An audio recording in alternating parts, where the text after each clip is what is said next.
can hear you guys. You guys can talk. Oh, Okay. yeah. We're all being quiet. We're the ones that can be heard. I don't know. We're. Hi, I'm Ben. Welcome to our Cyorion Chronicles. I mean, I am super cool. Look at me.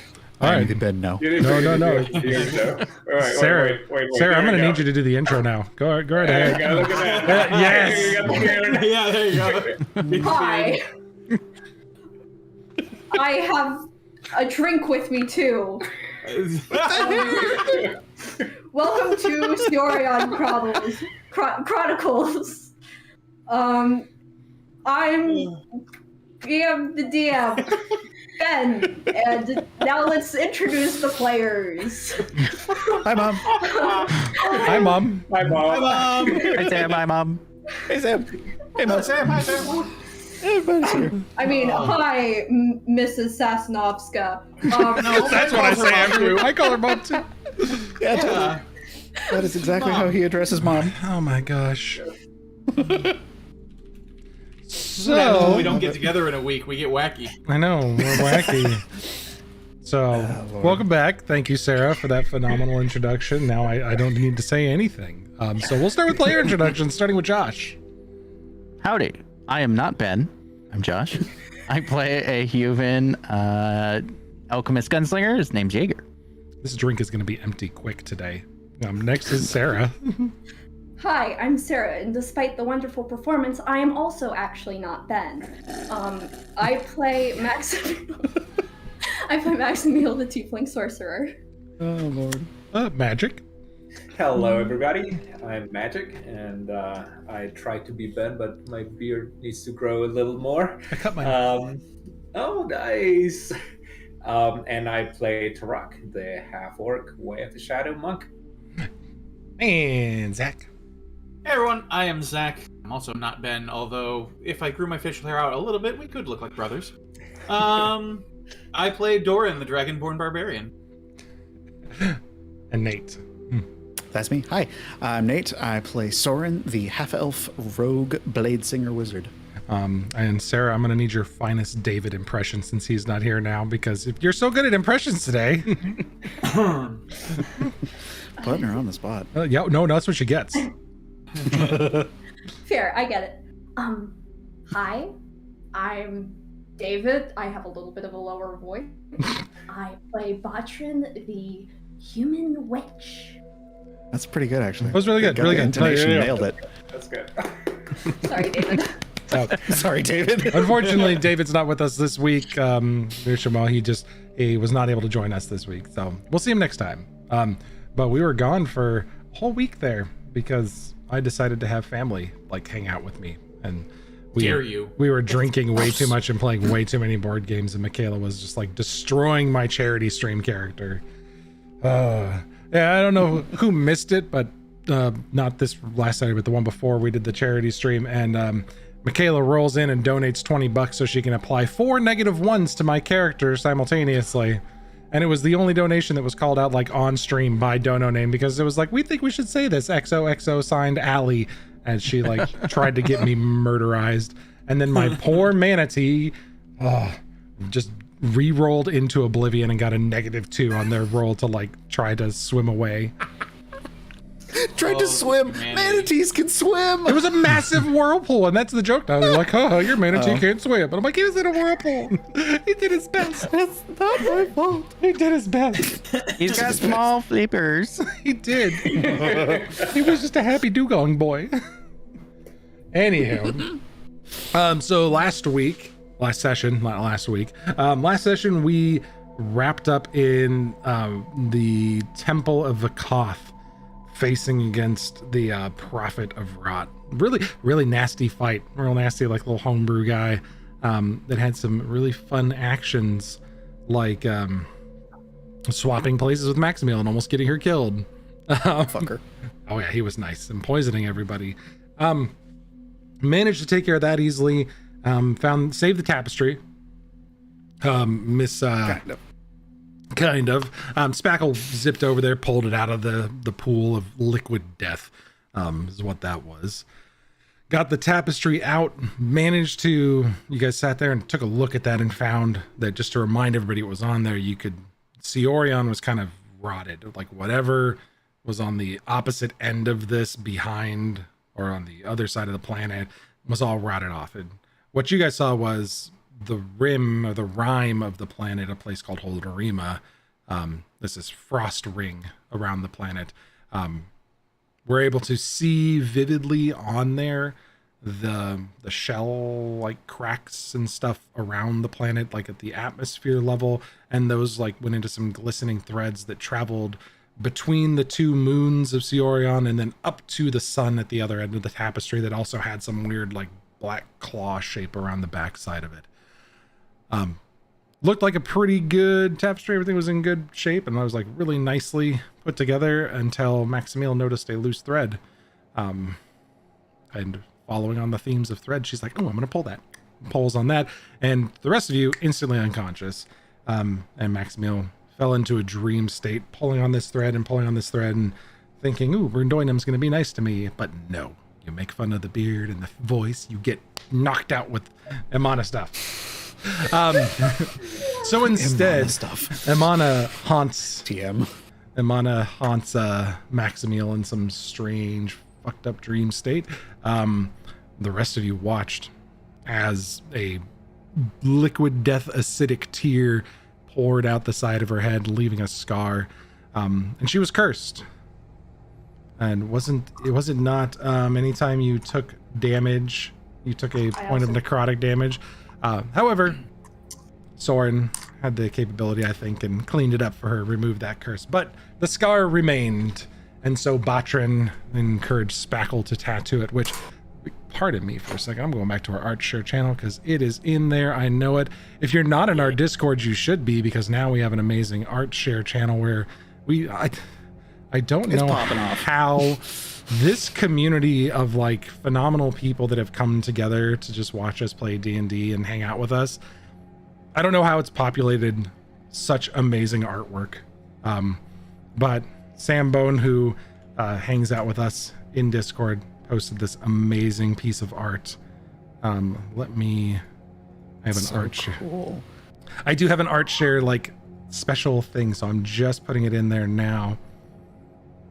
Oop, I gotta say, the lightning in the background is still just so there dope. We go. Let's share that. Mm-hmm. The new tattooed side of Maximil's face, so gorgeous, with the lightning coming off of it. God, we all love it so much. So thanks again, Sam, for sharing that in our Discord. Please, if you're not in there, our socials links are below. You should come hang out with us. However, you all got out of the Temple of Ijun, the Temple of Vikoth, back to the Cathedral of Ijun, made your way back inside, and the folks in there, those half-blood Yuan-ti, the Ijunites, the followers of Ijun, said that the balance was struck, and you all were safe. You completed your end of the bargain, and they would fulfill their remaining debt to you, which was to take you north to the Temple of Rosita. Or sorry, the city of Rosita, not a temple. That'd be weird. City of Rosita as it moves northwest across the Ethereal Desert. And you guys have some time for a little R&R. Resting and relaxation, which is important. So first things first, as you all come back into the Cathedral of Ijun, that mirage palace in the distance that was waiting for you, and you feel the entire city start to shift along the sands. Not the same as the walking cities of Ashahoya that you're used to, that step heavily on these large, magically enchanted legs, and that thump along as they move. But something else entirely. This city glides along the dune, almost level with it. And if you're on the perimeter of this cathedral, again, not the size of the cities you're used to. This is about 5 buildings kind of attached together, and then a very large enchantment around the outside of it. I think Soren and Doran had both done detect magic and seen just a massive field everywhere of illusion magic everywhere. But this glides right along the sand, and as you're watching, it doesn't disturb it. It just kind of barely sifts along the top of the sand. There's no trail left behind you. But you all come in, and as soon as you're in, really the last of you steps in, the city starts moving. They got a schedule to keep. And The cathedral. I keep saying city, but it's like tiny little cathedral, just like 6 buildings. So you're all given the chance to get some R&R. I know the fight was pretty brutal, and they, you checked in very quickly with, me and my, my infinite wisdom always trying to set up. I forget to grab my damn notebook every time. Gee, Christmas. It's okay. I forget my dice, and I feel like it's all right next to me. It's so, all right here, and I've got like 5 D&D notebooks, and I forget to grab it every time. No, trust me, there's a D&D notebook for each campaign. Anywho, I was like, who's chatting and posting links? And I totally forgot I set up a bot to do stuff for us last week. So you all get the opportunity to take a long rest first if you would like to, before you get involved in anything. So if you would like to rest, you may do so. And I know Soren had a couple questions for me about that first long rest. Do you want to take care of that now, or do you want to get some sleep first? Refresh my memory about what the question was. It's been a couple. So for your, we just leveled up our last session too, everybody. Our characters are now level 8, so congratulations to them. You needed a long rest to copy down some of those spells and find some spells. So did you want to go to the library now and hunt for spells before you rest? Okay. Absolutely. Let's get a quick just round the horn, see what everybody else is doing. Jaeger. How safe does Jaeger feel? Paranoia. Pretty safe. That first pass, pretty safe. As you kind of just do a quick once over of the cathedral, you've been here tons of times before. You know the faces. You've seen a few of them. There is a new face, but it doesn't seem super strange to you. There is somebody in the tavern. Like the tavern, it's a dining hall. There is alcohol served there for outsiders. The Junites do not drink, but there is a very limited selection and like a party keg of some old stale ale that's probably been there for like 8 years. And then a few liquor bottles and like a couple bottles of wine. They take some stuff in on trade. You've watched them enough that, occasionally the balance being struck to save someone is like, give us a bottle of wine. Like some people just they don't lead destined lives. Ijun doesn't see them as somebody that needs like a whole lot of balance brought to them. So there's a couple donated bottles there, but this person that's new to you is wearing garments not of any city you're used to in Ashahoya, and it has come with a gambling board, and he's got like this fortune teller's booth kind of set up in the tavern area. That's the only person that's out of place to you.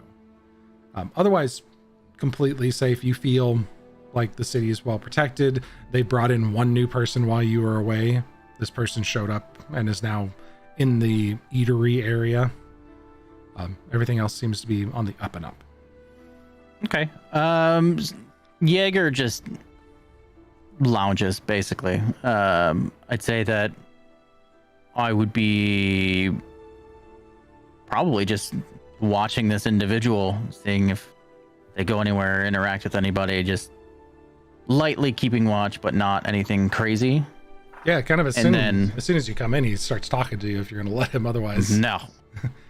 He's like, my friend, please, come enjoy the game. No games for you. No fates. No games of chance, portents, and fortunes told to you. No. Maybe another time. And he immediately turns back to like he's drinking a cup of coffee and is just sitting there like reading a book. But as soon as you come in and ignore him, he's like, this guy's not worth money. Turns around and gets back to his thing. Yeah, no thanks. I don't want your Ponzi scheme. Get off of me. So I'll just like find a corner, sit in it, and I'll drink like the bare minimum, just like tea, maybe. Yeah, there's tea offered here. Watch the door, watch this guy, see if he's scammy. But other than that, I'm not partaking in anything that could be considered a balance chip in their favor. Done with that. Sure. We're just You We're just see gonna ride. him like kind of, he looks up as kind of everybody comes in to this dining area. Any of the Ejunites, the half-blood or the pure-blood Yuan-ti you see, you've only seen, I think, a single pure-blood Yuan-ti here, who is Nashu, and the rest of them have been half-bloods. Like She was the leader, right? Yeah, she was the lead priest here. The rest of them have been half-bloods, so they're part snake person, but humanoid otherwise. She's pure blood in the fact that she's green scaled all the way down top to bottom. She actually does have 2 bipedal legs, but she's got kind of a prehensile tail coming out the back end. She's not full on snake mode though, like you know of Yuan-ti, those of you that have studied magical creatures before. But yeah, this fella kind of looks up on occasion as people walk in, but for the most part, anytime they come in and it's a priest, he just immediately ignores him and goes back to his book. He's like, no. Because they're not gambling either. Yep. Slimy parlor trick boy. Maximil, I'll just watch him. Yes. what are you hitting the sack right away, grabbing a drink and some food, or what are you up to? Max sees the fortune teller and kind of wants to go up to him. Madam, please, come. There's great games of chance here. You could earn some money, or I could tell your fortune. What do you know about fate? Oh. What can you read something off of me? Is it my palm or something? No. You spin the wheel of fate, madam. And you look behind him, and there's this very colorful board behind him, large circular board. This is from the folks at guiltfreegaming.com. If you check them out, really cool add-on from them called the Wheel of Fate. It is a gambling board, and before him on this leather sheet he has rolled out, looks a little bit like a roulette table.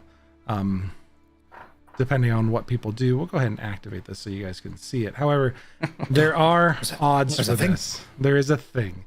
I do not have vision in this. Yeah, we don't need sorry. It's because I didn't drop you guys out there. Oh, there we go. I'm so small. I'm on a board. So It's on Foundry. you'll see it on Foundry in a moment. But if you wanted to gamble on here, there is a set of, we'll go ahead and delete Botrin since he's not here today. You can bet on any of the things up on the board, and there's payouts that he's got listed. It's like a big fantasy roulette table. So you may bet on any particular square and it'll pay you out a certain amount. Or he says for a gold piece, he'll tell your fate. And he'll let you spin the wheel and have it tell your fate. For a gold piece? Yes, you give me 1 gold piece and I will tell you your fate. I will translate the wheel for you. What does the wheel look like? Sorry. I do have a picture of that too. So it is a large, colorful wheel split into 4 quadrants.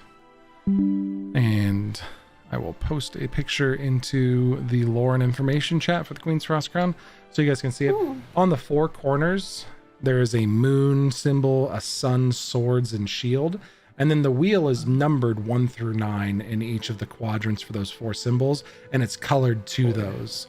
So you can bet on either of the matching symbols, like if a sun and a moon were together, or a sword and a shield. You get to bet on a quadrant, or you can bet on a specific square, or you can just go for numbers, 1s, 2s, or 3s, or section numbers, and he'll take bets up to a gold piece and pay you out based on the payout scale there. And why not? Let's give our friends on the stream the ability to see our little payout board there. Well, why don't you translate my fortune for me? I'm in a business that I'd like to know my future, so... Oh, yes. Let's see. Please, 1 gold, madam. He holds out his hand. Yeah, sure. If he's doing this for a living, he could use an extra gold piece. Probably. So Maximil, please roll a d4 and then a d10. Will do. Alright, D4, that's a 4. Okay. And a D10. So you watch as the ball, It's a 6. he puts it into the wheel and gives it a huge spin and then drops the ball in, and you watch it first, this dizzying array of colors as blue, red, green, and yellow go flashing past you. And then it starts to slow down, and you can see the ball kind of moving the opposite direction on the outside, much like a roulette wheel. And eventually it drops in, and it lands in the green section, hopping around between the shield section, jumping from space to space. And what did you roll? A 6. A 6. And as it comes to rest on the number 6 space, he goes, "Oh, very good. You, madam, will be asked for a favor." How you respond to that is up to you, but in your future, someone will be asking a favor of you. Interesting. Jaeger, what's your passive insight? Just wondering. Insight? Yeah, as you're sitting over there listening in on this conversation. Passive insight is only 11. Is the library near this guy? No, the eatery is kind of opposite of the rooms. But it sounds interesting to you, but you don't really like pick up on any. You don't pick up on the nuances of the vague wordplay of fortune tellers to be like, oh my gosh, of course it's going to come true because someone would ask her for a favor anytime in the near future, probably. And can you pick up that rock? It's in my way. Sure. Yeah, I get it. But Jaeger, all that's just kind of like, this guy's a scammer. It's as much as I know, you're not listening to the details. I'm just, if at all, I don't care what he's saying. I'm more watching if he's like sleight of handing or trying to pickpocket. It does seem like he is very honest in letting the wheel do the work as your monitor. Then I'm A-okay. Just watching and sipping my tea. So we'll move on as Tarak, Maximils goes to get something to eat or hang out in that eatery area. Jaeger does the same thing, and Soren immediately beelines it for the library. I would also say that Botrin probably goes to hang out and check the library a little bit and see what he can find interesting, what they can find. I apologize.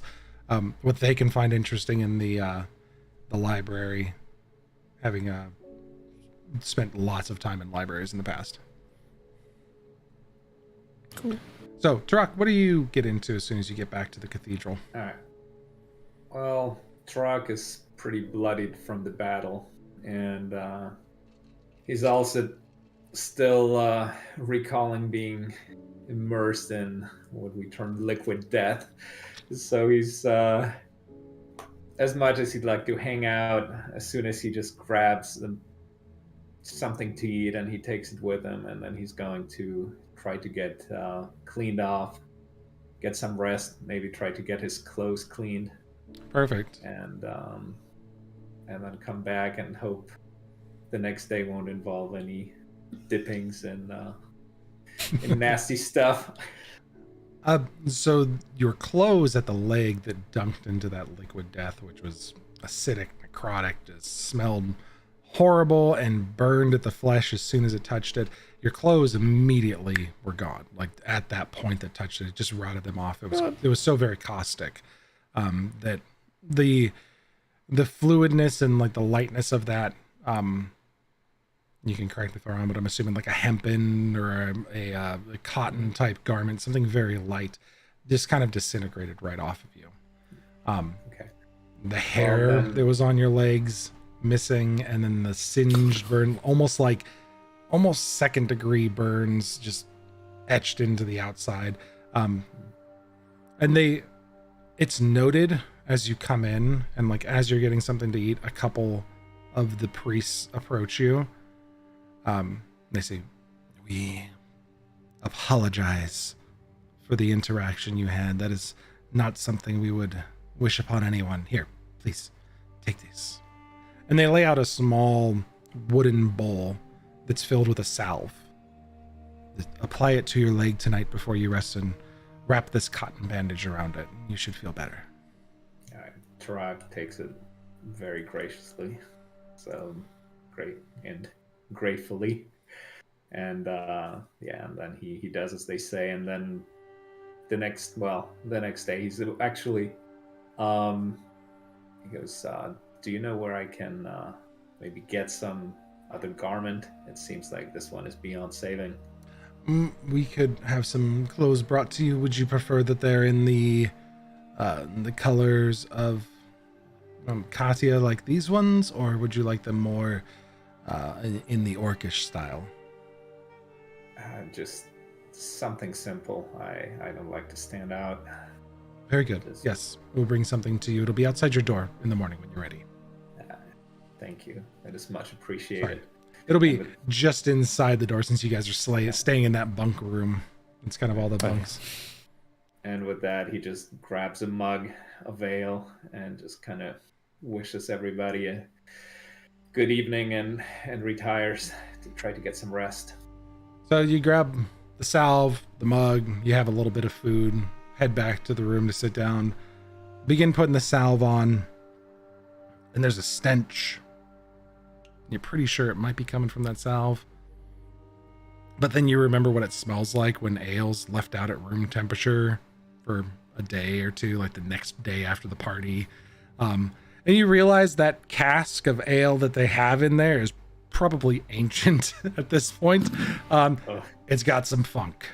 It's a little stanky. It'll still do the trick, but a little funky. As you kind of lean over and smell that, and you're like, oh, the salve's sweet, smells nice, but that ale, stinky and old. That's all right. Well, he's at this point like too tired and too bloody to care. So as soon as he puts the salve on, he's just going to super skunky beer. That's right. You're right. He's had much worse. You have. So I guarantee you have. But you get it down and get the salve on. The salve feels cooling and wonderful on your leg. And Tarak, you get some rest. Doran, what are you up to? Doran, I think, is going to follow in Max's footsteps. Head over to this alleged tooth.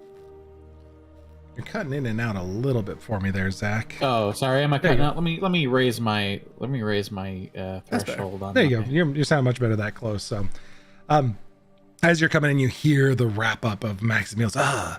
Someone will ask for a great favor of you in the future. And you hear this gentleman talking to her, and he sees you. Oh, friend, come, please. Spin the wheel of fate. I can either tell your fortune, or we can gamble and see if you win anything. I am not much for gambling, but it would be nice to know what I have awaiting my future. What's one more gold piece on a gamble as I tell your fate? Nah. Come now, friend. Come now, please. This is my living. You could easily gamble on something like the numbers on the side and see how great the range is, and I'll pay you back 3-1.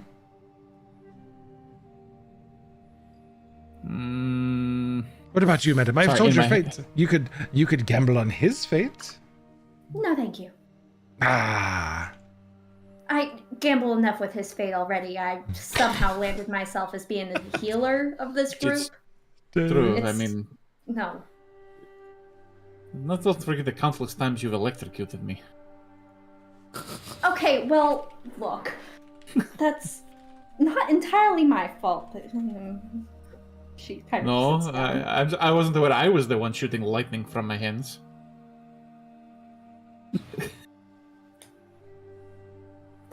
Bro, come on, don't do Gives that her a to little me. playful shove. Oh. Oh. But I'm curious about my future. Let's find out. Okay, fine. 1 gold, and I will tell you your future. Chuck him a gold piece. Okay, go ahead and roll a d4 followed by a d10 for me. D4 followed by a D10. All right, so that is a 2 on the D4. So you watch as the ball begins to spin rapidly as the wheel's going. You watch the colors flashing before you, and the ball settles in the blue section, the moon section, as it's bouncing around. And it lands in the 1 slot. Ball pings around inside of that blue area, very briefly jumps over across to the yellow section, but comes back to rest on the blue one. Goes, oh, you, my friend, you learn a terrible secret. Well, I'm going to check party passive insights while you're talking about that. Give me 1 second. Technically, I learned terrible secrets a lot lately. 18. Oh, in the other room. Sorry. Reach your bird.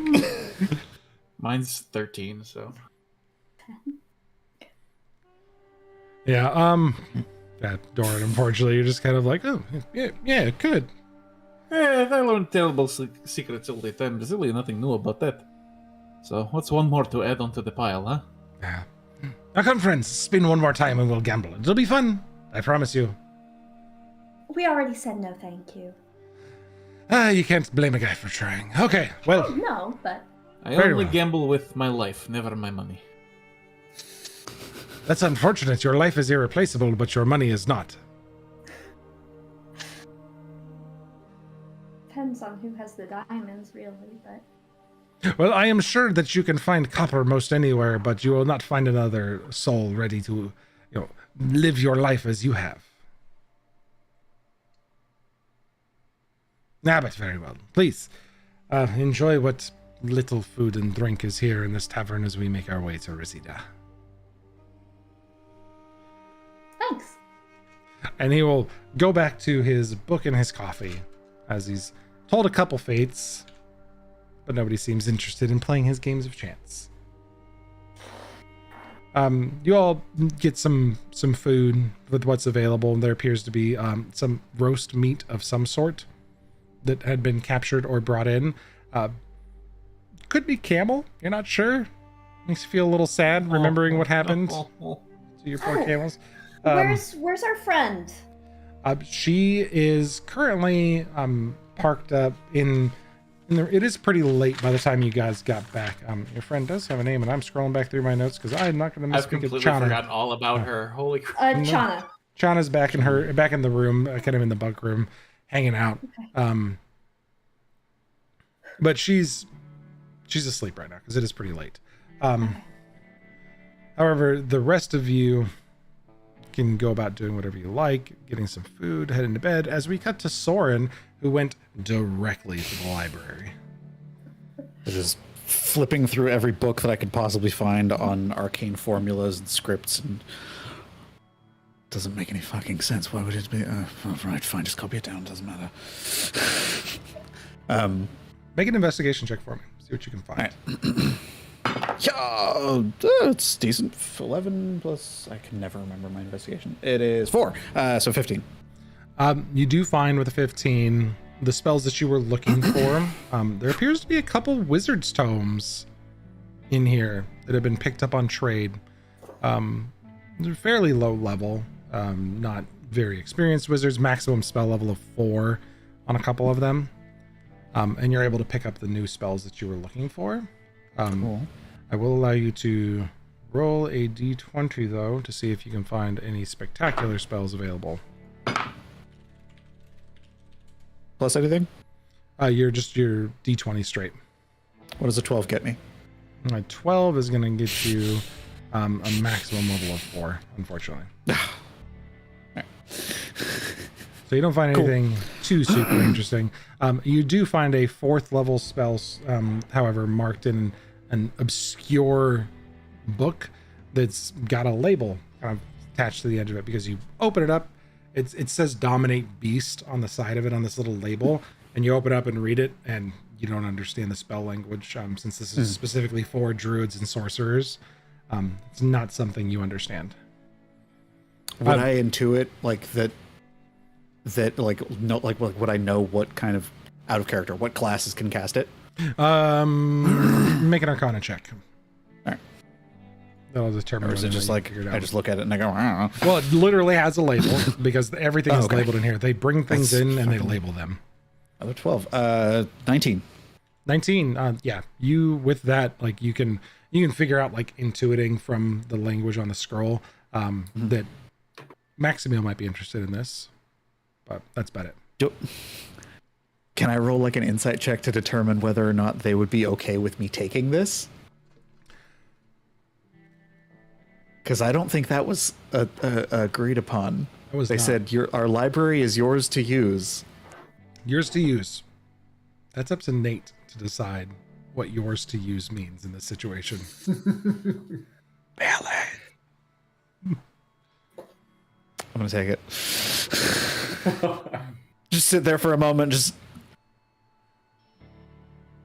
Well, I don't see how they would use it. I'll just pocket it. You being sneaky about it? Yeah. Slide a hand, please.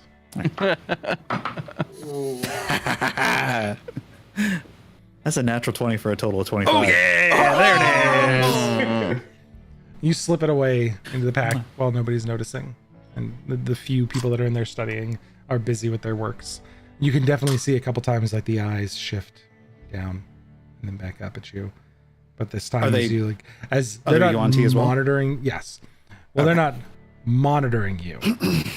They look down and then back up at you, and you wait for those eyes to shift, and you feel that's the right moment. You slip it away as the eyes kind of come back up to look at you, and then go back to other things. You catch the moment perfectly. Cool. So you spend some time in the library getting the things that you're interested in for spells. You're able to find some of the other spell books in there. A few of them, they're fairly bulky, and you don't feel confident taking the whole book. One is a rather ancient looking tome and is pretty delicate, but you're able to get through the pages to find the exact spells that you're looking for. You find some that are interesting, and you spend the time and materials to copy them to your spellbook appropriately. But nothing that you feel confident, because it's how wizards work. It's somebody else's spell book, and you don't think you could cast out of it. You have to spend time working with it, and you don't feel confident taking this whole massive book and lugging it away with you. Gotcha. You do get, however, plenty of time also looking around in there, and you can see what is considered the restricted section. It is a barred and chained off area that definitely tingles you with excitement as you pass by it a few times, looking at the books on the shelves. But what was the other thing you wanted to ask? Because that was clearly not important, right? Not important. Secret books are not important. In the time of spending down, like copying down the spells, I would start with the scroll of sending and copy that into my books, so I can actually just have that as a spell now. Once I have that down, I would, after a couple hours, I would send a message to my wife. No. Okay. What do you send her? Sitting there with the book open, just, oh God, I hope this works. Hello, darling. I wanted you to know I'm safe. Sarai is safe on her travels as well. And I'll be home before you know it. That's it. Okay. You feel, as you cast, the energy travel out into the world. You feel it leave you, and you know when a spell connects, you can feel its completion as it reaches its intended target, whether it's a damaging magical spell you're casting in front of you. You can feel when the shield solidifies around your body, and you feel confident that you've incanted it properly. Little Call of Duty hit marker. Exactly, the magical hit marker. And you're waiting as it reaches out across this vast distance back to Busat. Waiting to feel it back to you. This first time that you've incanted sending. And you feel it connect after a moment. Damn you, Ben. I wasn't going to go with that heavy into it, but I saw the faces and I'm just like, oh, I got a hick on this. I'm sorry. But you feel it wrap for a moment and you feel it linger because you know, you can respond to sending, I believe, correct? Yeah. Same way as it works with actually sending the message. They get 25 words back. So you feel it connect with her and you hear her thoughts because she's not had this happen to her before and is unsure of how to respond to it. That's really uncomfortable. You can just send thoughts out into my brain. Can you hear what I'm saying? So Sarai left and she left a note. She said she'd be... And then it cuts off as the message ends. Just cackling laughter in the library, and like I don't even care if they shoot me glares. A couple of the priests kind of look up at you for a moment and give you a quizzical look. It works. Sorry. Go back.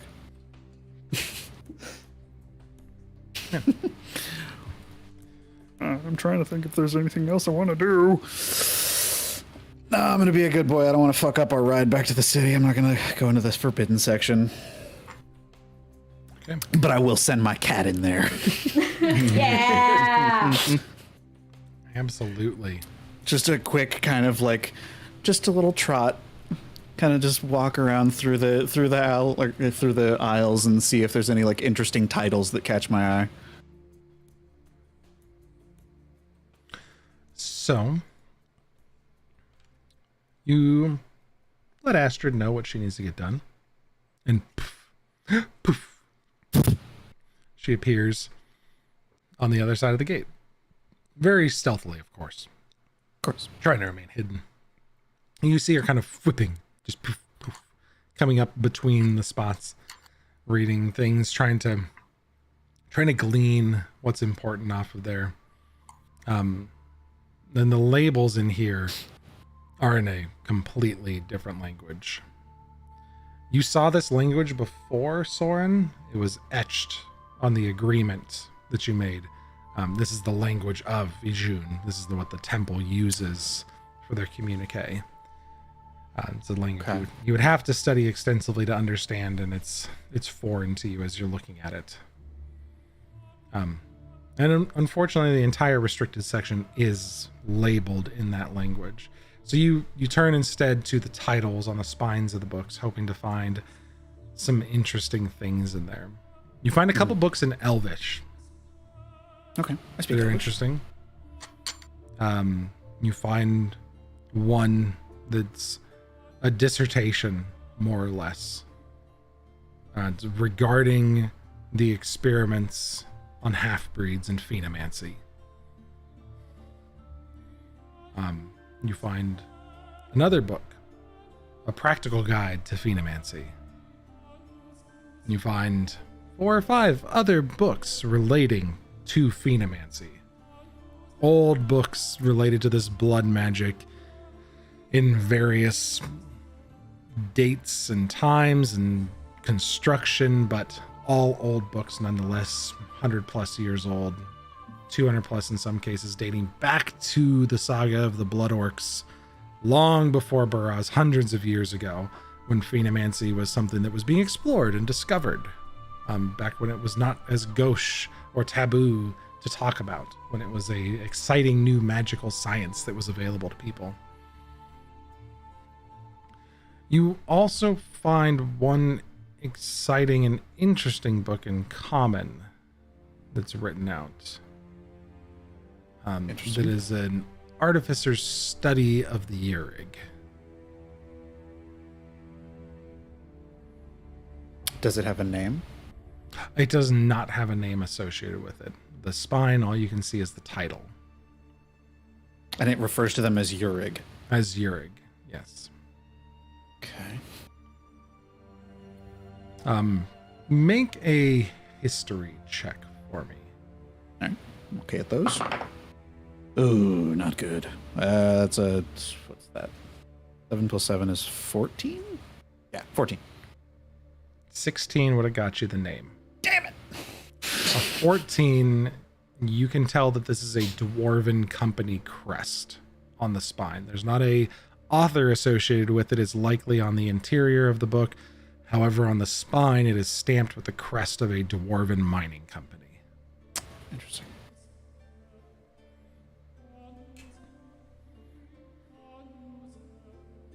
The only other things that you see in there that become incredibly interesting to you is histories of Cyorion written in actually, let me see what language you speak, because this is what's important here. Sorry, give me one Thieves' second. Cant, Common, Elvish, Dwarvish, Infernal, and Halfling. Why did I pick Halfling?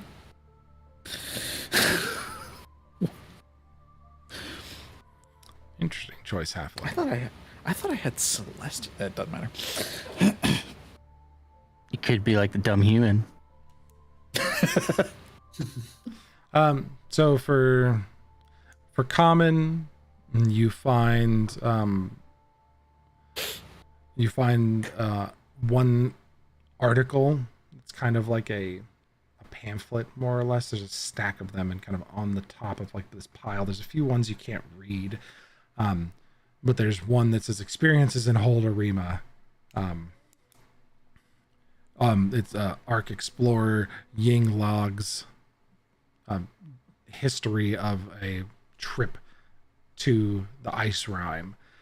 You can read on kind of that front portion of the pamphlet. It was really just kind of a quick explanation of what he ran into, and it's a brief document on his travel to Holderima, not fully exploring the Ice Rime of the planet, but somebody went to the ice shelf, and this long forgotten human set sail on a boat, and it's his account of what happened and what he experienced there. Okay. Other things in Elvish, not too much, mostly phenomancy related. A couple interesting things, but Fuck are these people? because of Halfling, Oh, really? Really? I will give No you way. one exciting little bit of knowledge that you find. Far in the back, mixed among some strange old tomes and languages you can't understand, is a book that's labeled The Hungry Lost Halfling, and subtitled A Wayfarer's Guide to the Food of Eterna.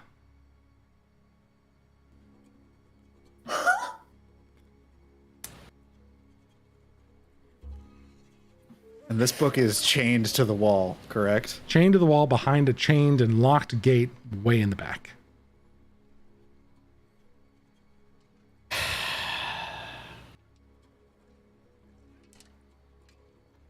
Oh boy. Nope. Not doing it. I'm gonna be good. But I am going to pause for a brief moment and go tell Turok immediately. So as you're looking through, I mean, because correct me if I'm wrong, but assuming you're looking through Astrid's eyes, just trying to look like you're busy studying stuff, Yeah, and like you're full watching on through Astrid. pantomiming, like I'm reading my own book, but I'm just like gone. Sure. You kind of back into place, and Nashu is sitting across from you. Find anything interesting? No, not particularly. Well, I mean, plenty, but nothing beyond this. Nothing inside. Look at this one. I can make arms just appear. Yes, it's very, very interesting. Yes. Horrifying. Nothing that you'd be willing to trade from the vault?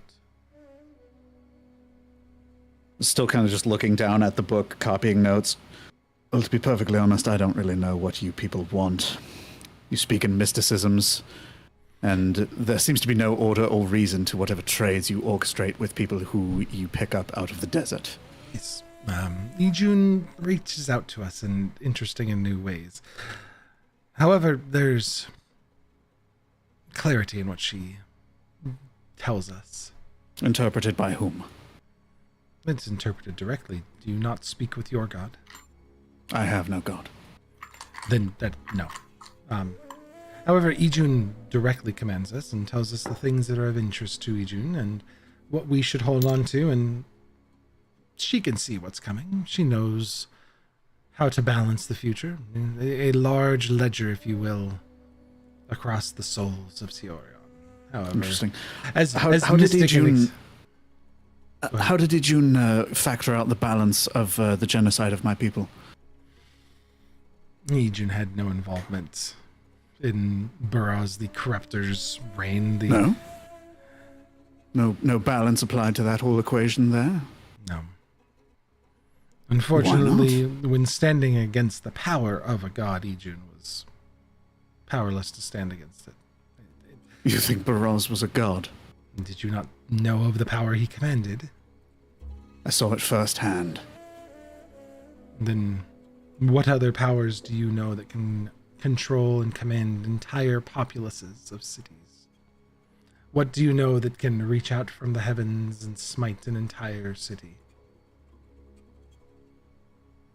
You have a very interesting and reductive view of the world. I like it. It's cute. We do. But my worldviews and religion aside, you have something that interests Ijun, and I have things that interest you. We'll be out with it then. What does your god of balance want? With me, of all people? Not with you. With the map. Absolutely not. But There again, are great things you could trade for the map. undoubtedly. But as the fates would have it, unfortunately, that map is still very much something we need. And yeah, that's going to be a hard no. You have other parties associated with you now that could find interesting ways to leverage their abilities to do what the map does for you. Oh, I don't doubt it. It's simplicity. I like the shortest path, whenever possible. Especially when dealing with the esoteric and complicated such as this. Well, maybe more something simple, maybe a little more visceral, but in your care still, nonetheless. Mysticisms upon mysticism. Speak plainly. What is it you're referring to? Chana. We could use additional helpers in the temple. You'll have to ask her then. I'm not a fucking slaver. You signed for her safety. She's in your care as far as the temple is concerned. You misunderstand me. I signed for her safety, and I'm not about to sell her into slavery. Slavery service, she could be fed and well paid, and if she agrees, on your behalf. As most bed companions in rich kings' castles are, I'm sure. Now, if you don't mind, I have to go talk to my friend real quick. I found some very interesting things that I think he might actually be interested in. But, Oh, sure. If your friend would like to negotiate on your behalf, I'm sure Ijun would hear his offer as well. Oh, no. This matter is concluded. I was going to talk to him about something entirely separate. But, thank you again. Good day. And I'll just get up and walk. Sure. She kind of... Can you have like an air horn? Wait. Do I have it? Hold on.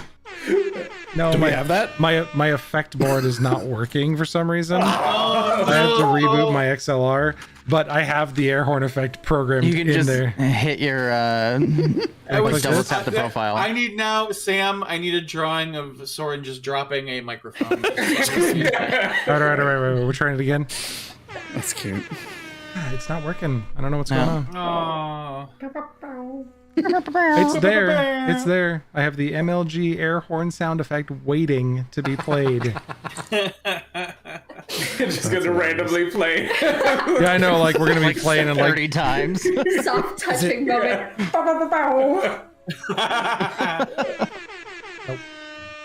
Does it come through on the stream? No, it'll come through my microphone. Oh my gosh, I'd be. There it is. Why? What? I really hope it doesn't do it randomly because for the Gang of the Duck, I put the DuckTales theme song on here, and if that starts playing, we're gonna get DCMA'd quickly. There's gonna be like, shut him down. Disney's coming after him. So, The mouse is always listening. You don't mess with the mouse. The mouse has ears everywhere. Sorry, Soren, Antarak. Soren, the scene and the floor is yours. Where are you headed, buddy? I'm going to go talk to Tarak. And I don't really know where to start, but just kind of info dump about how I sent my familiar into the forbidden section. Not myself, I didn't touch anything, but there's a book about, what was it? The Lost Hungry Halfling's Guide to Good Eating in Eterna or something? Yeah, the Lost Hungry Halfling, a Wayfarer's Guide to Food in Eterna. Okay. And so totally off the top of the head for that one. I love it. This would be Eterna Tarak as like a tourist destination. Tarak as kind of your finishing skunky ale and getting ready to pass out. Soren just kind of walks in. Hey. Plop down on the floor. Hi. Yeah. They have a book about Eterna. It's a travel's guide about food.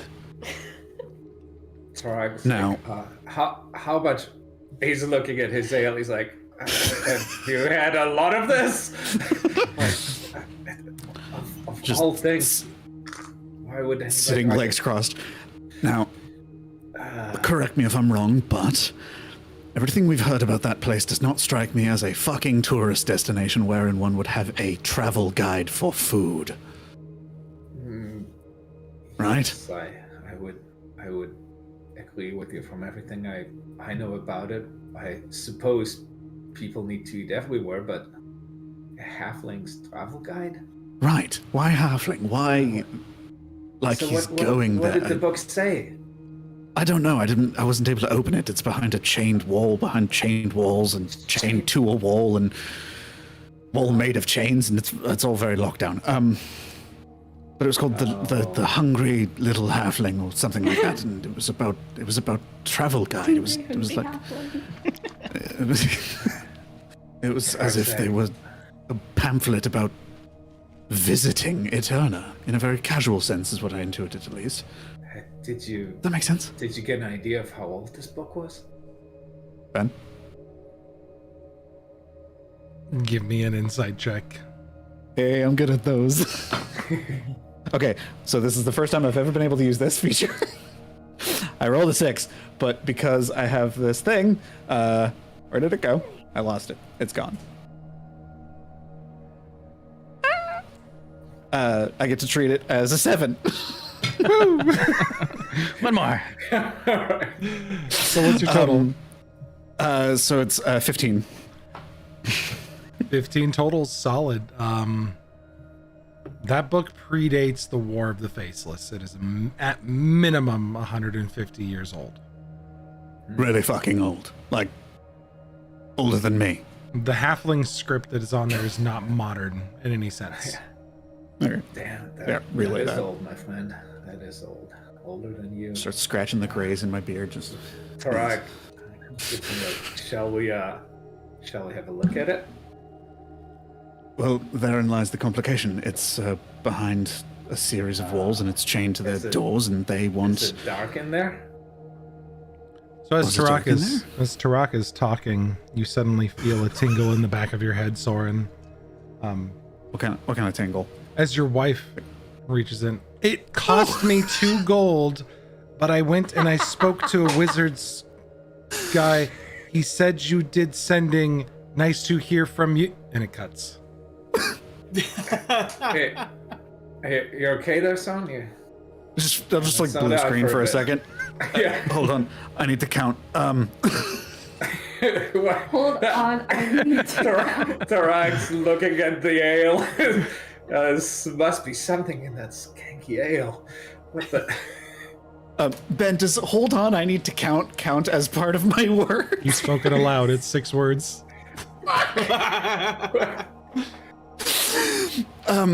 Wait, hold on. If you hadn't done an in voice, I would have said yes, but Chris, consistent characterization. we're gonna go ahead and give Maximiel inspiration for alliteration. Yay. Yay! Thank you. Okay, so hold on, I need to count. Darling, don't waste the coin. Yes, it's sending. The scroll, I copied it. Love you. Out loud while like kind of in the room. I think you only got to love. Yeah. What? No, I counted it. You did? Yeah. Love you? Nate was. Okay. I watched Nate like typing and counting at the same time. Okay. Yeah. I always do this with sending where I'll like type it out because the word counter. Tarak looks at him really fucking confused. He's like, I have a fondness for you too, my friend, but No, not you. I mean, you're wonderful. You're wonderful, but no, magic telecommunication. okay, very Fuck, well. where were we? Next time a word of advice, you confuse the shit out of me. Can we get back to the book now? It was is invasive. dark I'm in sorry. there? Yeah. Okay, so was it dark in there? Yeah, was it dim at least? Shadows. Library. your I territory. imagine It was it's- at the very dark back end of it. Oh, Yes, towards the back. all right. This is Let's an go take a insane look at question. it. I don't know if you can do this. Can you be invisible? It feels up your alley. Not invisible, but I can perhaps do something better than that. What's better than invisibility? I can teleport behind the gate. Oh, yes, no, I got that. I just meant once you're over there, if you can be, I unseen. thought it was. It's dark in there, right? So I can, I can be pretty stealthy. No. Max is incredible at magic. I'll go ask her. Okay. All right. Start. Max and Doran and Jaeger, how long did you guys spend in there having some Not food? that long. Just So- getting something to I'd say we've been eat. having some food, some drink, hanging out.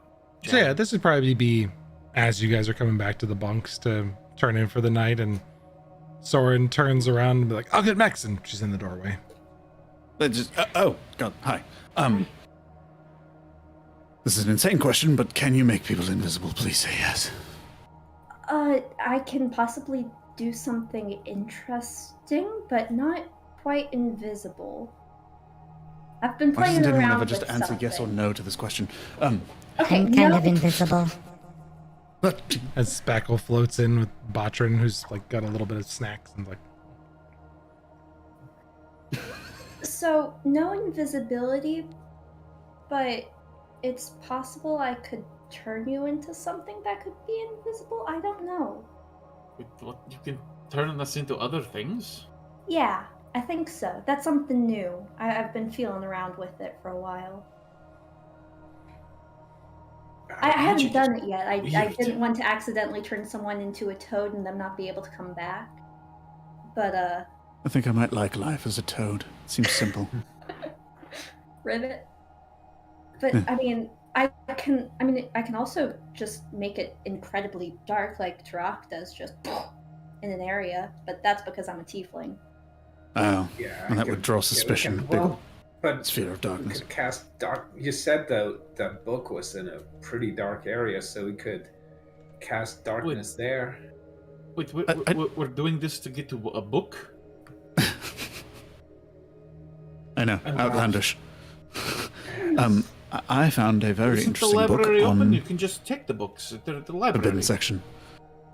Oh. They have a locked away section with chains upon chains upon chains Apparently the that seems to really have some sort of. interesting books are locked up. So this book must be pretty important if we're risking our continued allowance to be here and ride. It is to a Zeta. it is a travel guide to Eterna, specifically the foodie variety. I do have a suggestion to make. I am all for Grand Theft Book. However, could we do it when we're closer to Rosita? I'm Excellent mixing point. on this one. I think that like if we do The it night now before and we they kick go. us out in the middle of desert, then we're screwed. I don't want to be in that fucking desert again. Oh, So, night before we leave, we can just... really quick, I look around. very quick pin. Jaeger, where are you during all this? Oh no. I was trying to think, like, if they got out of the bar, did I follow them? I probably would, because that was the immediate threat. Mm-hmm. I would be stopping and having a smoke outside before going to the room. So I'd be probably showing up late into this conversation, probably at the very tail end. Make a perception check for me You got it. as you're having your cigarette, because you're kind of, or smoke, your little mini cigar things, whatever you got there. 19, my passive. So I would say, as this discussion is going on with your passive and rolling a 19, is you hear, maybe do it as soon as we're closer to Rosita from Max Mill in the background across the hallway as you're kind of in that foyer, like gazebo, gardeny type area. And you hear some plotting, and it makes your skin tingle just a little bit, because you know these guys don't let you go when you owe them. I'll stamp it out. Flick it out. The cigarette, that is. Flick it off. And then make my way saunterly over to where they're at. And I'm hearing the cackling of plotting. So And I'll just kind of sneak up behind him. Maximilian, continue. I wasn't cackling entirely. No, like, we definitely. I don't want to be lost out in the desert again. Oh, Yes. I wasn't even thinking that we would steal the book. I just wanted to see what it says. Yeah, but I even don't getting think- in there may get us in Yeah, trouble. if it's restricted and we trespass, that's a warrant enough for them to kick us out. We're getting into where? They were all looking. The restricted section of the library. Not happening. Are you invisible like me? No, but I can make something that is. Perfect, then you can help us. All we have to do is get in, No. get in there, get the book. Really? Your point is an objection, not that it is impossible. It's certainly possible, but I understand. you're definitely going up against a very, very dangerous group. And they don't like being tricked or conned. And we just restored balance. But sometimes it's worth it. Mm. There was information about Eterna in there. Then I suggest a trade. Of? They want the girl that we came here with. I'm not interested in trading with them. Oh my They also want the God. map that we have. I don't know why they know we have that, but they know we have that map. I Map and a girl. feel for the map. Is the map still in there? Map's still there. And Tarak is kind of shoots a glance over to the girl. What exactly did they say about her? No. They said that their stupid fucking balance god has some sort of big special plan for her and that she can serve here and it'll be wonderful and very important in the grand Sounds scheme like of the slavery cosmic. to me. Exactly. Jaeger, You know how I feel about that. Yes.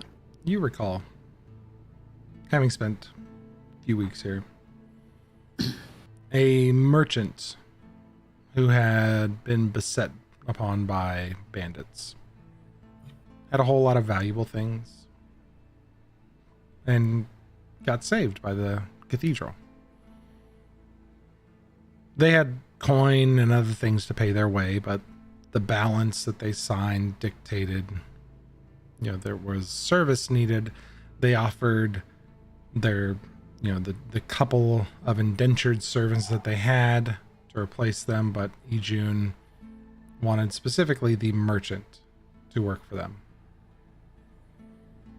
And you recall after a time and a lot of anger on behalf of the merchant that eventually the merchant acquiesced.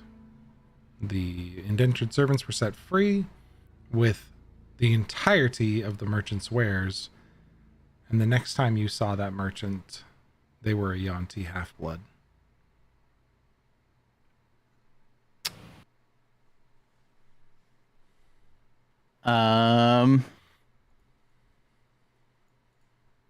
I don't know. I'll do it in character. If you are to take anything from this section of the library, I can assure you one of two things will happen. After he says take from the library, I immediately go close the door and before I do, make sure nobody's outside. There's no door to the bunk area. It is a kind of beaded curtain that opens up to this area that you guys are staying in. Jaeger does have a private room still that nobody had gone into. But also, Tarak casts silence. Oh god. Well, we can't. Maybe in Can we not? Yeah, can we? like in a bubble. We can't hear it. We can't In hear. silence. It's. Zach's got it right. He's going. Can we? Yeah. Side. Doran's very feverishly explaining something, and you can't hear him now. Yeah, it's not like a cone of silence. Everything is silent. What was it? Oh shoot! What was that That's movie? why I don't eat lima beans. Get smart. Get smart. Yeah, they're in the little bubbles. They're in silent tubes, and it's just them, and they can't hear each other. Damn it! That's not how it was explained to me. Doran said something about lima beans, but Weird. Never mind. Jaeger, can we go to your home? Sure. Talk about it more privately? Doesn't get that private, but sure. What do you mean? You know how magic works. I'm going to assume we're always being watched. I'm going to be assumed. Yes, I suppose. So, If that's the case, there's really no point in moving then, is there? that's why I'm being frank here. If you are to go and strike a deal, they need something from you, or they take something from you. Mm. And I don't think any of us would like to see any other turn into one of them. What? Yes. What?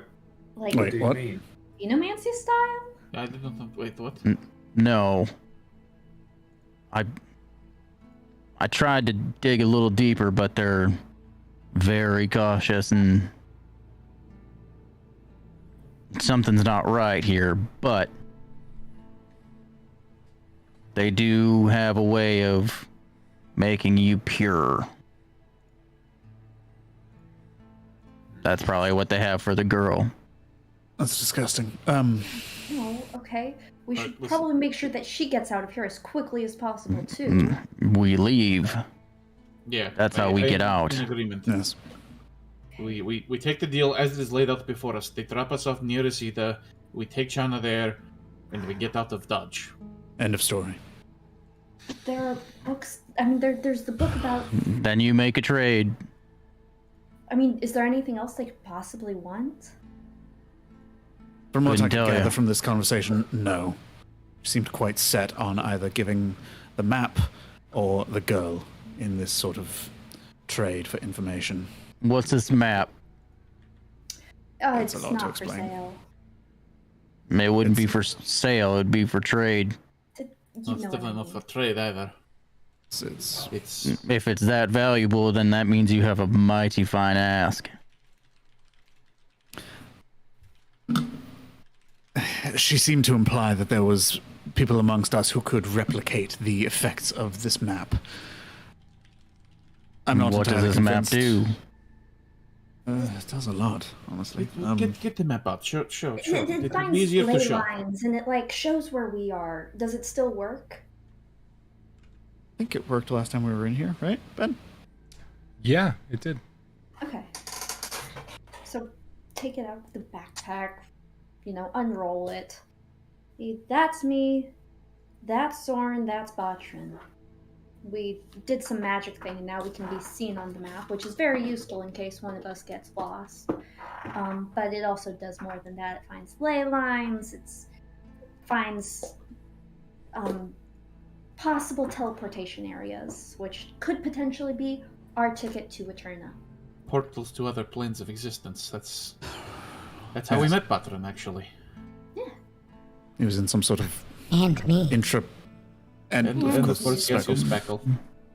Yes, Creepy. They were in some sort of intraplanar nexus of some sort, with a really fucking huge army of awful cockroach monsters and a big dragon. That was the concept of time, I guess. I still don't get Yeah, it. she's cool. Brendoinem knows a lot about time, yes. Yeah. Have I read anywhere through the studies of something like this? Oof. Jaeger's done a lot of studying. I'm gonna put you on a DC 14 history check because you've done a lot of studying, so I'm giving you a little bit of a bonus. I'm gonna need a history check. I'll do it in game. Oh, son of a bitch. Why would you do it in game? You gotta do it live with your bullet dice. Oh no! Son of a bitch, I rolled a 14. I knew it. If you rolled it in game, it was gonna hurt you, but if you rolled live, you would have done fine. So a total of 7. No, like this is a little news to you, like a nexus of interplanar travel. From your studies specifically, I would say that you know that interplanar travel has mostly been laughed at.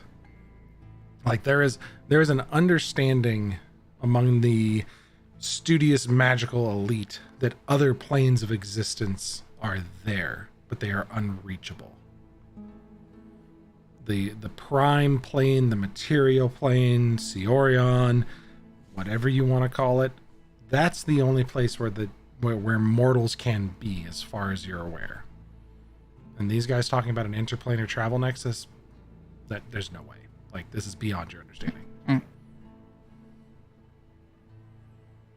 So if this is what you say it is, why do you not think we can make it happen? Without the book. Because we don't have the blood of a dragon, to put it simply. Yet. I don't want the blood of a dragon unless it's willing to give it to us, but... I mean... Gods, what are the odds of that? Simiposi's kid owes us a favor, kind of. This is I true. really wouldn't want to ask them for any blood after we've, been indirectly responsible for Simiposi losing their own. We're not quite responsible. You're learning a lot about us, Jaeger. We met a dragon once. I don't know if you knew that already. Twice? Things come out of the woodworks quite quickly around you folk, and but I don't doubt that you've met a few dragons. To put it in perspective. Scorpions, yes. And we had scorpions. Things Yeah, I have met come that out of one. the woodwork for us in very quick succession as well, so it's kind of just how we're rolling with it for now. Yeah. That. Okay. Wait till you meet my siblings. That'll be a fun day. Interesting that you need a blood from a dragon. Actually, here's a question. Hey, Doran and me have blood of some sort of dragon in us. And if it's Yaxville, whatever. Yaxville Thus. Axville. Same dragon. Who is a very, very old dragon, could we potentially use ours? Fuck it, we've got 10 minutes, let's try. You haven't tried. It takes 10 minutes to cast it. Something we've never really tried, yeah. I mean, listen. It's not, it'd be very diluted, because, I mean, I'm 100% It would be diluted red-blooded mostly Ashahoyan. from you, but I mean, I am still mostly dragon. You'd be surprised. What's that mean? That's how you got what you have. Well, Oh. we could try both of ours. If you'd like, I can You try and... the tools to draw blood. I mean, I didn't. I just... I was pulling out a open knife up- a little bit, just... open up my I mean, jacket.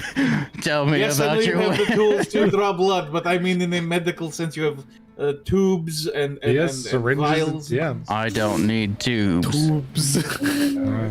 Oh, I don't know if I'm. We have sterile alcohol pads and rubber tubing. I have all of that. Tarax takes out one of the daggers. Oh, we could just use one of these. It would be cleaner if I had a chance. The irony of the only medical doctor on this stream saying, "Let's use a dagger to get blood." Oh, because we have not been bloodied before with nasty stuff. I love it. I love it. I love it so Yeah, much. just stab him a bunch. Put some holes in him, it'll come out. Oh my gosh. Pinprick, how much blood do we need? Lord. How much blood do we need? Not a lot. Don't need all your blood. So, Jaeger, you were talking something like that you could tell if we were related. Do you have some way that you could, like, know what part of us is dragon and separate that out? Like, not dragonborn, but ancient dragon, not tiefling with a little bit of dragon somewhere. Get up with really his close. grandfather was a bard or something. And Get up really drag close to out- Maximiel. Start pointing at the scales. with just like a shit-eating grin, just that and that and that. Well, I mean, like separating the blood, not like. Would you want to pull out one of my scales? No, They are that's firmly horrible. attached. You like They tug could on a help. little bit, and your skin like pulls with it. Like Yeah, I mean that one's new. See, it's on my forehead and it's new. They're That's growing. Yeah, it happens sometimes when I level up. wait, what?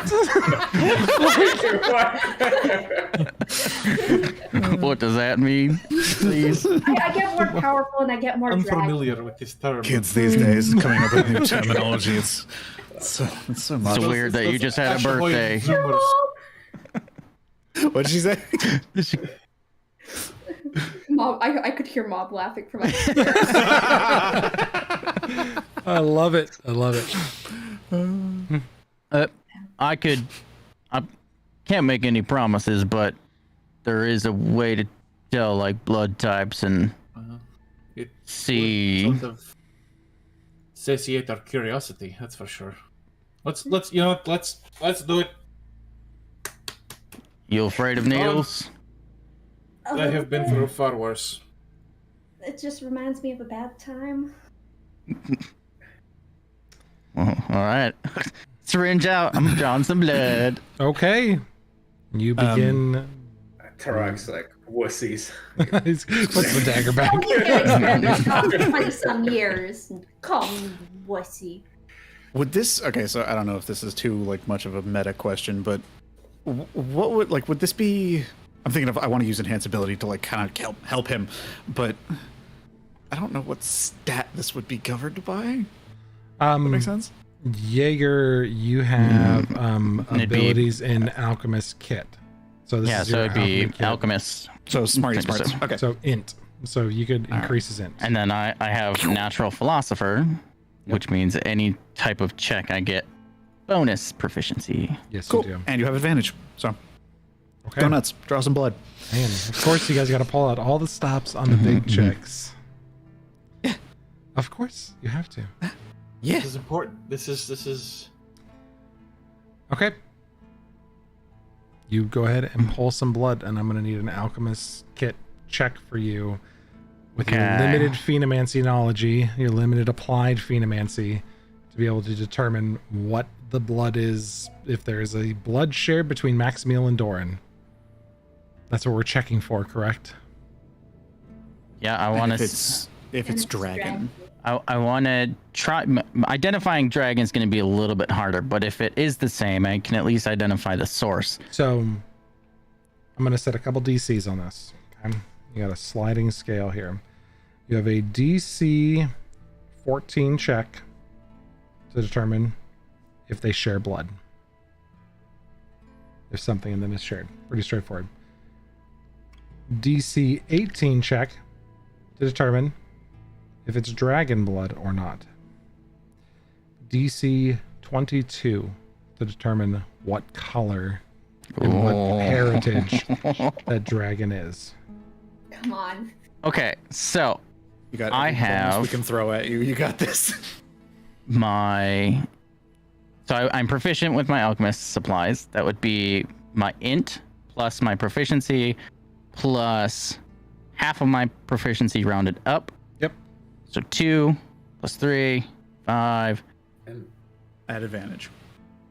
the 1d10 bonus, was that only on attacks that Doran has, or is that on any roll? Your boon. Yeah. Oh, Wait, what? my boon. I believe that's. What was Where He is didn't that? use He's got a boon that he can give. Boon Yeah. of Fate. When another creature you can see within makes an ability check, an attack roll, Ability or a check. saving throw. Yes. Yeah. This is an ability Yes. check. Yes. So I will absolutely boon. I will give the boon, so you get an extra D10 on top of it. You see Roll the bullet. you see a strange golden blue thread emerge out of Doran's hand as he reaches out, and it tethers out and just gracefully touches you. So Okay. plus a D10 on top of that. All right. All right, so I get plus 9.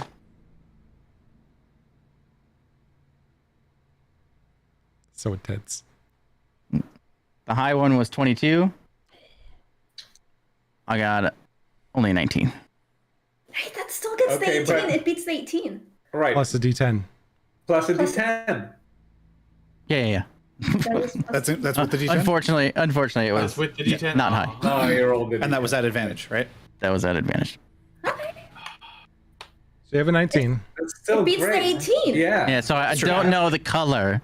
Yeah, but we Yeah, don't we don't need really to. need to know that. Well, it would be kind of nice, but that's okay. That's a hard check anyways.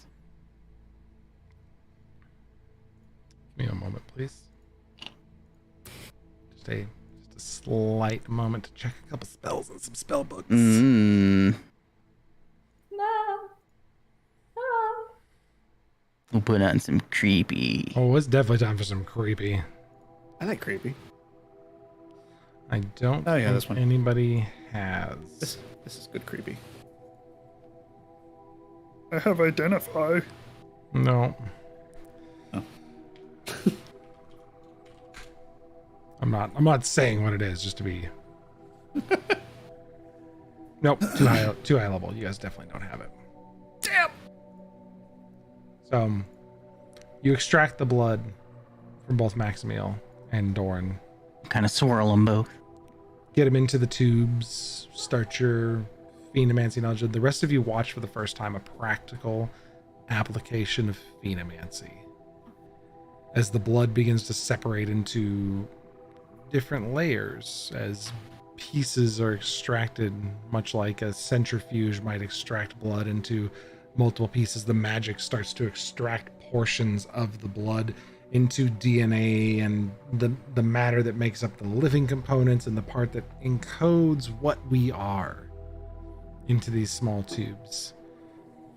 And as those pieces are extracted, Jaeger goes in with a couple of syringes and pulls out some of the relevant information and mixes it into a bowl and starts to perform magic over the top of it. And the bits begin to swirl. I'll throw some flavor on here. It's magic with crystals that I pull from my belt, and they glow. They're dark purple crystals, and they just glow this deep, dark purple.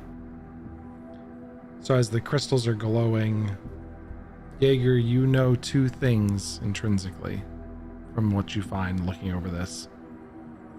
And you try to push further, and you pull a third crystal out and are trying to apply more magic to this and trying to determine exactly what dragon color they come from.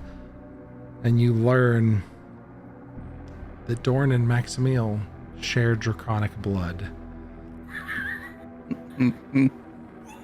And the third crystal, as you're trying to determine what color it is, you all witness the awe-inspiring power of phenomancy as the crystal explodes and the blood scorches up and destroys the test container. And that's where we're going to take a break. Yeah, bro! Ah! Blood siblings! Yeah! So, thanks everybody for sticking around till our break. We will be right back real quick. Just give us like 10 minutes or so. Let everybody stretch and run to the restroom if they need to. We'll see you guys shortly.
Welcome back, sports fans, or Cyorion fans as they were. Hey, I'm muted properly this time. We just are missing music, Josh. There it is. Damn it. As if on cue. As if on cue. I was prepped. You were prepped. You just didn't hit play before I started opening my big mouth.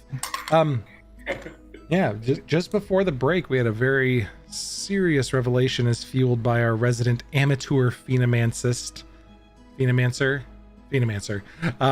Jaeger, who's got a little bit of experience messing with blood of people. We know that Doran and Maximiel share the same draconic blood. And then a crystal exploded and the blood went... And that's where we're at. That was destructive. That tends to happen. Was it informative? Surprisingly, yes. Oh, what'd you find out?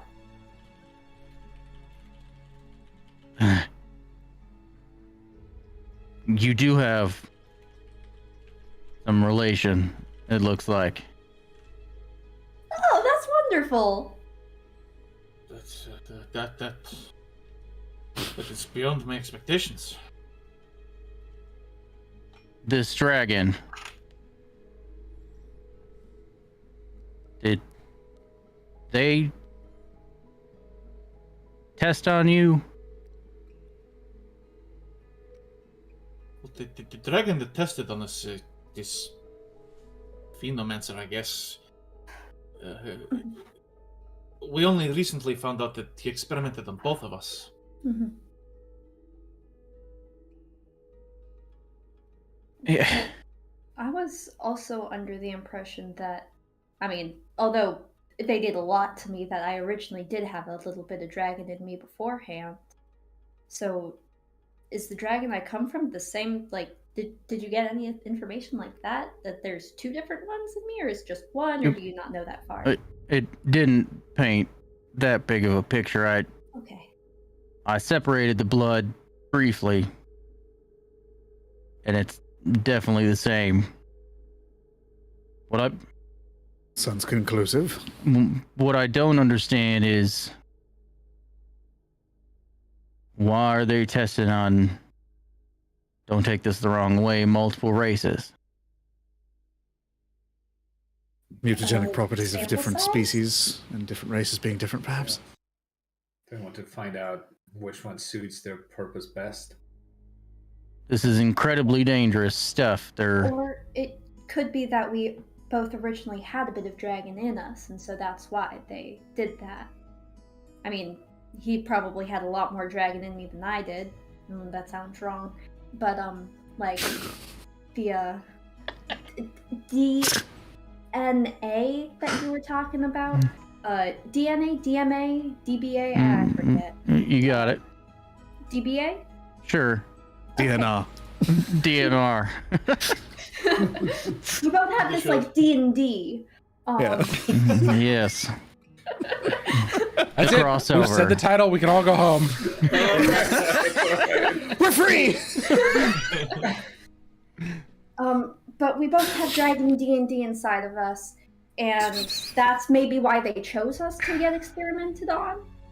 Stands for dragon and dragon. Do you both? Damn it. I'll focus. Okay.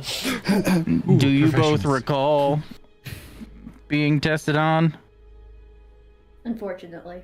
I mean, very vividly, yes. Were there others? No.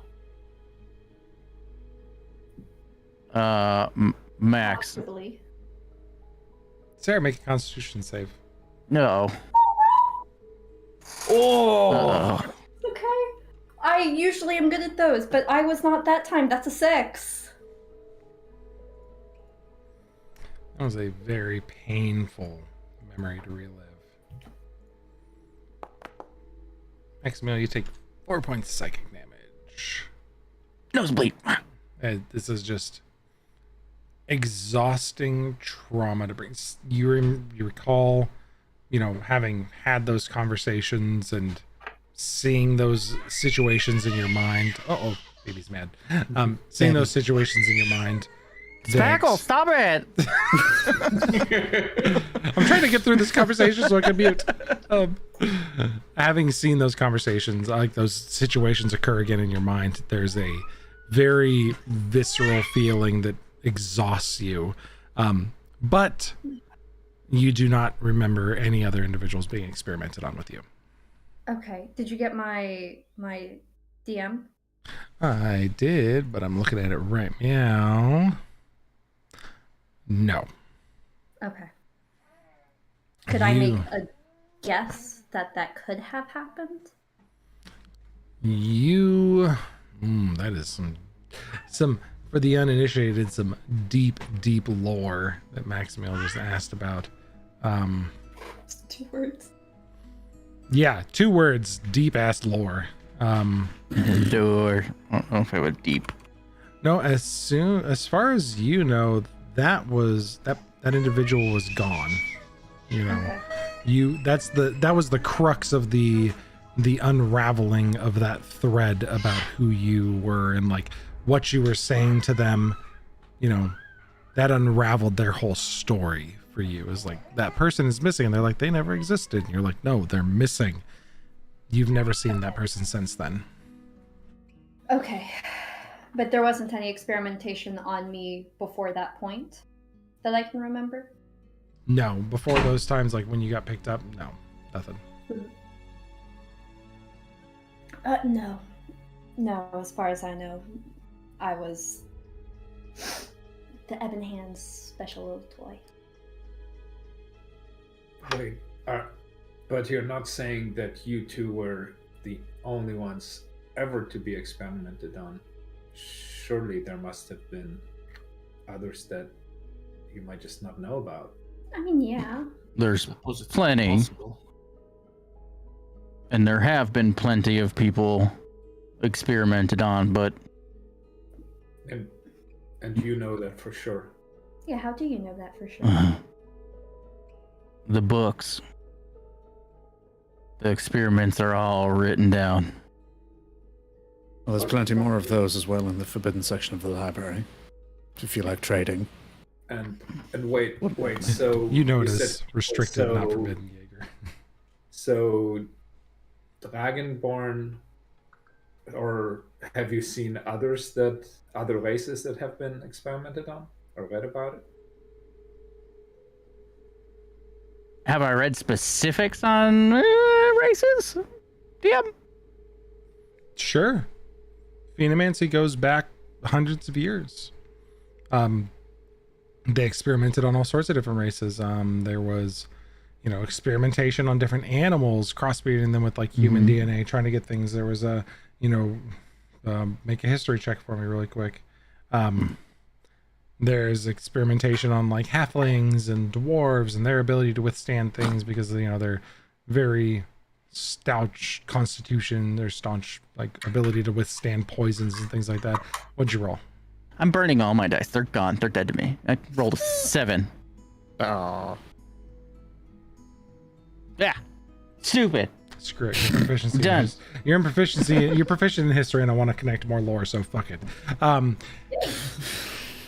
You recall like reading some obscure journal about a peoples who had been plagued by some disease in the jungle, and there was a phenomancy experiment that included crossbreeding human DNA and like phenomantic merging of poison dart frogs because of the area in which they came from. Now Josh is shaking his head because boom.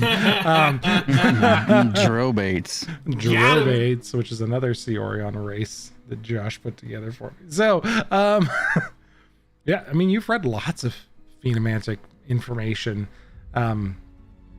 But really, the thing that you intrinsically know, and that anybody who's in proficiency also, or anyone who's proficient in history also knows this, that humans were the key to ending the blood curse of the orcs and of the blood orcs, some like 300-400 years ago.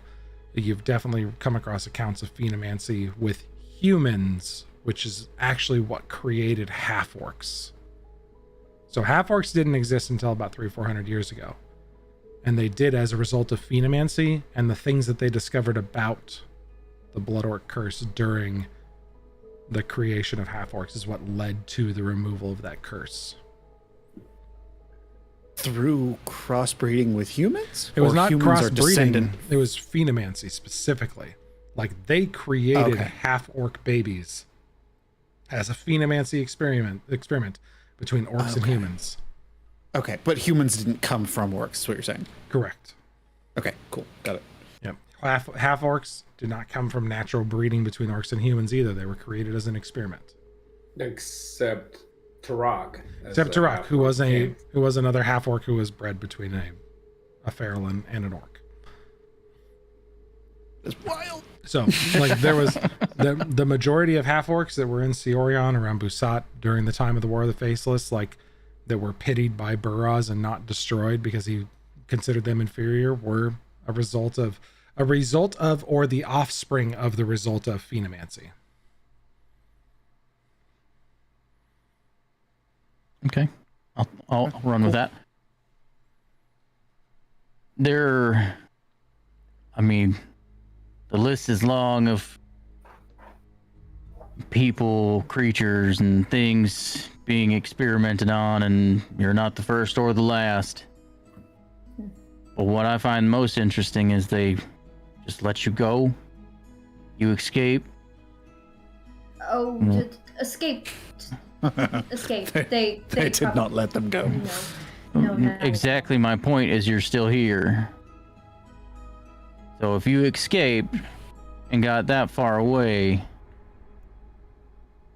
why did they let you keep going?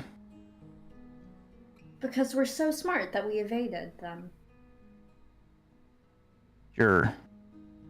I mean, I'm they've not tried to kill us at disagreeing. least once now. They still Seems want like- us. The Ebon Hand tried to kill you? Oh, no. Technically, Well, no. I The suppose- Evan Hand wants me to get stronger. Maximilian Exactly. Soren. Maximilian Soren, give me an insight check on that comment. On which An comment? insight check? An insight check, please. I'm not going to tell you which comment until you make your insight check. I was gonna say, who made a comment? I don't know. Yes! 18! That's a 19 plus 8. Oh, Sure. That's a 27. He talked about Is what Jaeger said something about you guys getting away. And Soren just talked about the fact that the map was not something you guys brought up to the Temple of Ijun, and they knew you had it. This is the first time for the two of you that it's clicked that maybe that thing works in two directions. That it's not just tracking where those locations are, but that somebody may be able to follow where that map is. Would I also be able to intuit that her point about people in our party being able to replicate the effects might be what that train of thought would be connected to? Sure. There's something definitely interesting there. Something about dragon's blood in this map. Haughtily laughing of like, we didn't escape, just look over at Max. oh shit. We didn't escape. You didn't escape. They let us. There's. Fuck. But we can't just give up the map. No, of course not. But Do we have like a box we could lock it in? If they're tracking us, I mean, Who's Like, on the like a map? metal What? box. I have an shows up on insane that map? question. Jaeger, they just immediately ignored what you were talking about and pivoted statements. We do, all of us. Well, not you. Well, I don't know. it's- Maybe him too. I don't know. It's Batra and him and me. Because of our magic that witch did. Oh god. Which? Yes, there was a witch. She was really cool. Like Like- Patrick. really like- old. Like the witch, like the first. Baba it's- Yaga. You met. Okay, Yes. we're Yeah, leaving moving it. on. Can I borrow 10 platinum? and Do- okay, well, I mean, sure. and the map. Is there any way we can recreate the parts that we need from it? Oh gosh. I mean, Not that maybe I if know I of. was smarter and more powerful. Can we find and if somebody Soren was and smarter and then more powerful. get rid of the map so it can track us and they can track us? Maybe. anymore? I don't know. Here's What- 10 Dor- platinum. Um, Will I get but, it back? yes, of course. But there's another spell I need, and think they'll have it. I just need the materials to copy it over. Yep. To Soren. 10 platinum? Yeah, it's 100. Or yeah, it's 100 gold. Sheesh. So it sucks that Botrin's not here, but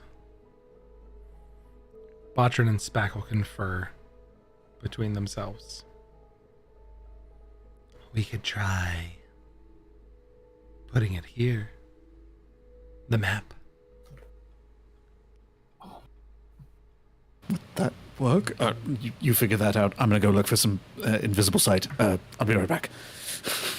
And I you just run. think by tattooing this on yourself, you would transfer the properties that we need from it? The information? The lights say that it's worth a shot. But then. What lights? I'm done Which asking lights? questions. Yeah. Can you not Yes, see look at the them? list. Nope. Oh, then you are not gifted with the sight. I'm not. Welcome to the Midnight Parliament. Nope, not gifted with the sight at all. No. Yes, welcome to the Midnight Parliament where everything is made up and this. Our Points personal don't lives matter. Yes. Okay. All right, so Okay. Soren, for that, I'm going to need an investigation check, please. Okay, I was like, do I roll or can I just do this? Okay, that's not bad. What's that? Plus dirty 20, I think. Investigation? Yeah, dirty 20. 16 plus 4. You recall seeing it in one of the large wizard tomes before. You flip to the right page and you go, ha! See invisibility. All right, I'm going to copy that down for, I think, 2 hours. Yep, 2 hours and about 50 gold per spell level, so 100 gold. Yeah. Yep, 10 platinum. And platinum. Pew. It's gone. Did you get the 10 platinum? Yes, yes, it did. Thank you. Okay. Did he get it? Yes, and he spent it immediately. Someone asked me for a favor! Oh, he was right!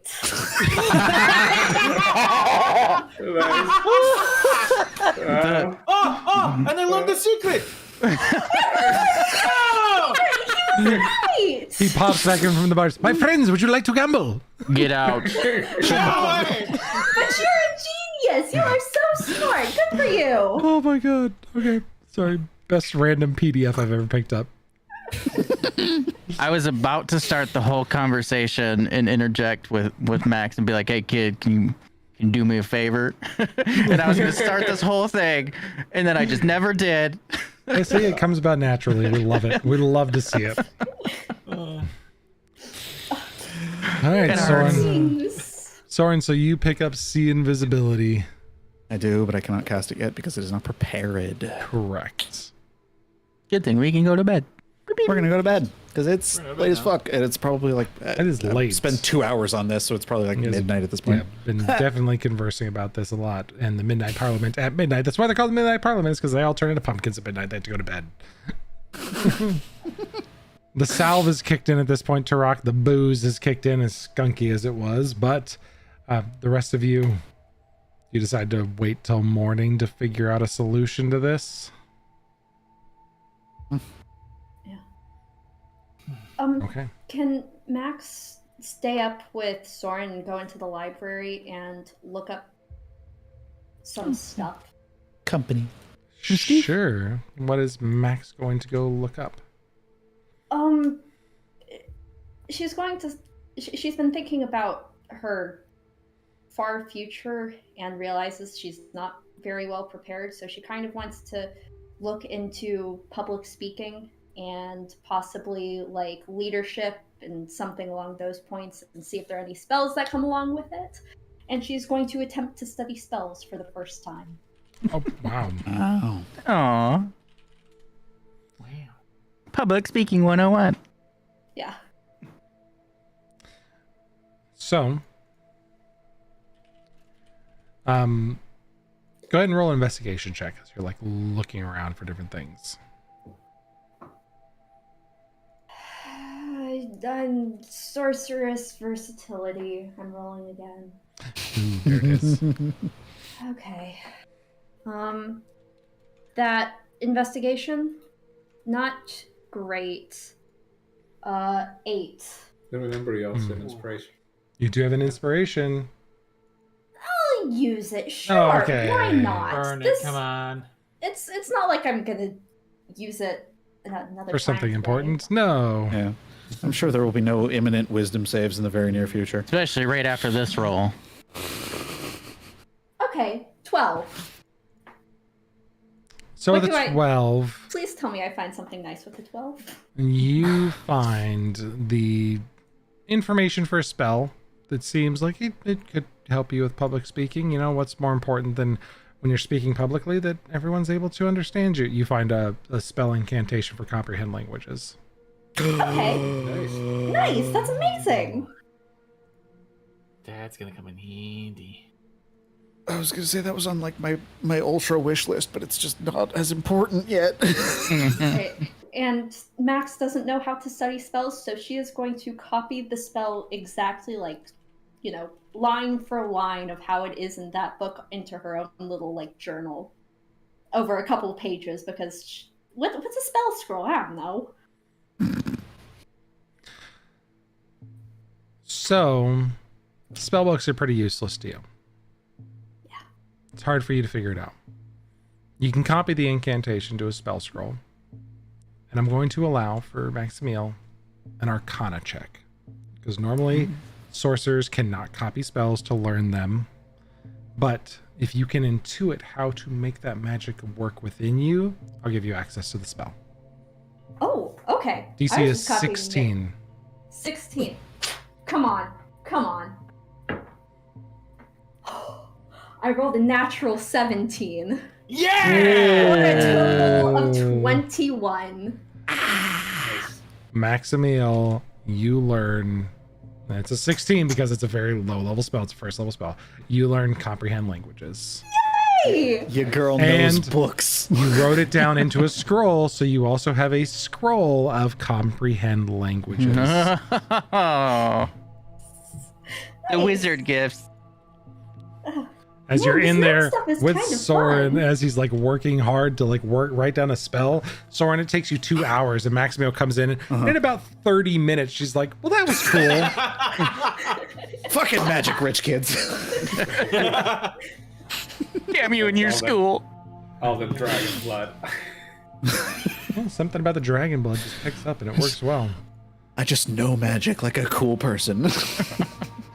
All right, so you do have a spell scroll of comprehend languages that's in there now, and I have added comprehend languages to your spell book. Yeah, now that I know, so I know comprehend languages now and I can cast it? Yes, you can. Okay, cool. She's gonna stay up a little later, and I'm sorry that this is gonna take a second, but she has a thing that she did in a thing of the inside of Diggin when he was open, and there were a whole bunch of words and letters Oh my god, on the the rubbing. inside of Diggin Yes, you did. that I did Yeah. the Yes, you the did. rub of. I forgot about that. Oh no. So she The holes I Yes. shoot in my own foot. she casts it and pulls out the piece of paper. Yeah. You comprehend this strange alien language. Sarah, in all of your real life travels of the internet and reading random things and seeing stuff, have you ever seen a placard on a piece of military equipment that designates a serial number, the assignment of it, it's stamped into the object? Yes, actually. This is exactly what this is. You read it as a military prototype drone, like it's a assassin drone is what it's labeled as a prototype assassin drone. It has a serial number and a model number associated with it. And in understanding the language, there is something about the the automaton chassis is where the YRRG of Yurig comes from, but the model number and the model name is a assassin prototype, is what this is. It's a prototype? Josh, what did you do? This isn't all Josh's fault. Don't blame him completely. Okay, Ben, what did you and Josh do? So many things that you know about now. You can't act stupid anymore, Nate. I didn't know it was a prototype. Yeah, it's totally a prototype. Fuck, that's bad. Never mind. This is a early, like, you can't really intuit too much from it, but something about an early model, a prototype. This is a very first model of like some sort of artificial intelligence, some sentient artificial intelligence. Huh. And you know for a fact that it's very old. God, it's old. Oh boy. Okay. Does comprehend language make it so you know what language it was? I don't think so. I think you just understand I'm it. gonna look it Google up. it. Hold on, I've Yeah. got comprehend languages pulled. You understand the literal meaning of any spoken language you hear. You understand the written language you see. You can be touching the surface. Doesn't decode secret messages, arcane symbols, or that isn't part of a written language. So you understand it because it is Okay. literally part of a written language, but nowhere in the spell text, and I'm not going to allow it. You do not know what language this is. You Okay. just understand it. Question for you, Ben. Yeah. Just mechanics wise. If we, like, I guess this is a purely me question. If I copy a spell down into my book from a scroll, is the scroll used or do I still have the scroll? It is used. Okay, so I'm gonna get rid of that Yep. then. You destroy the scroll. Max is just Bye-bye, gonna walk sending. by Soren, pat him on the back, and say, "Ask me about something in the morning," and move on Uh-oh. and go to Alright. bed. When she walks by, I want to try and sleight of hand the book into her pocket. The spell The book one that I you're took. copying from. No, the one that I took earlier. Oh yeah, my one passive with- perception is like 0. It's The 10, book I that you think. took earlier. Which one was that? Remind me really quick. That was just a Um, scroll. Spell scroll, right? Spell scroll of dominate. Oh Beast. yes, The dominate. yeah, it was beast. Dominate Beast. Okay. Sleight of hand.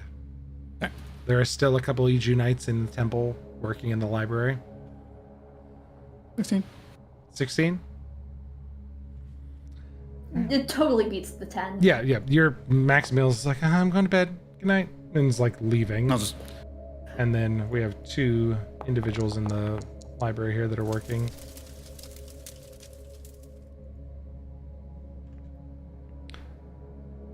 One of them kind of looks up at you. What are you doing? You can't take things from the library. Oh, it's just my own notes. Don't worry about it. Deception check, please. The other one rolled a 3 and is completely oblivious. That guy rolled a natural 20, but Oh. his insight is not a natural 20. His natural 20 was his perception.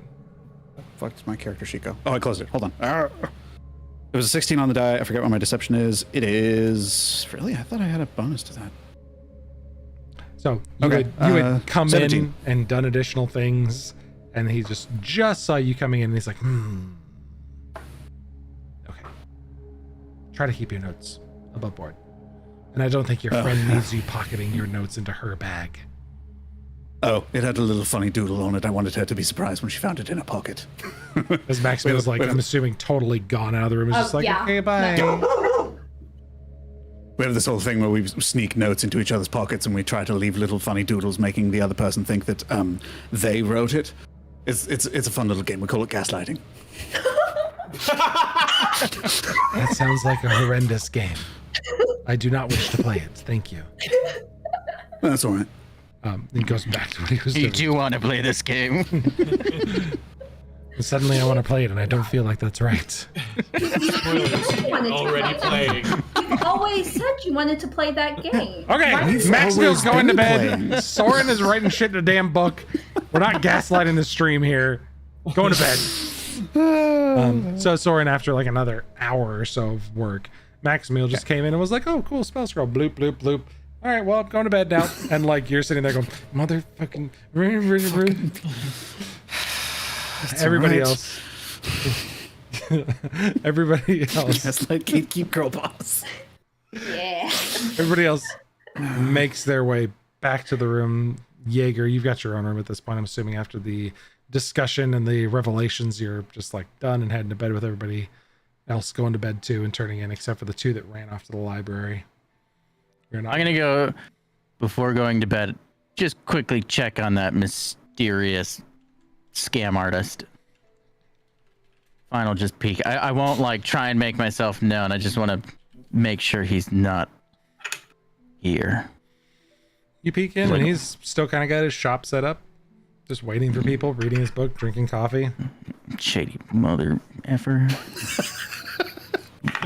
I'll just go have a final smoke for the night, and then tuck in, lock my door. Okay. Maybe bar it. Don't want any more randoms reading your books.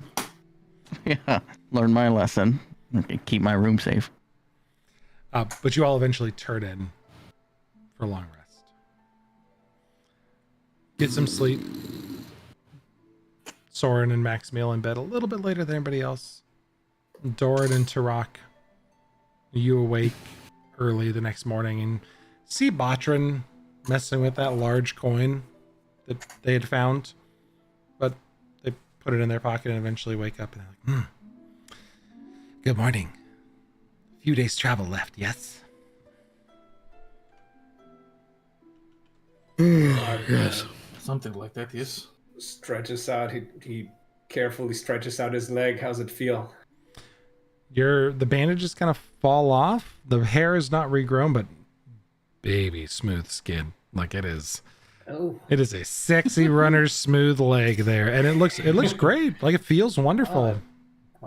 Trog kind of rubs up and down. He's like, man, that salve sure did its job. He gets up and like feels really good, like stronger than he did going to bed. He's like, man, I feel pretty good.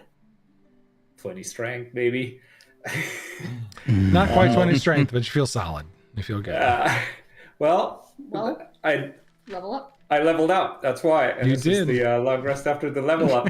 Yeah. Oh wait, did you hit 20 strength this level? I did. You did. Oh, I did. yeah. That's why, yeah. There you go. It's got You look got down. traps for days. The calf Yeah, definition that's- is just like solid. Like, You're like, yeah, have I been biking recently? I don't remember. The veins are like coming out. something must have been in that skunk beer I've had. Damn. Yeah.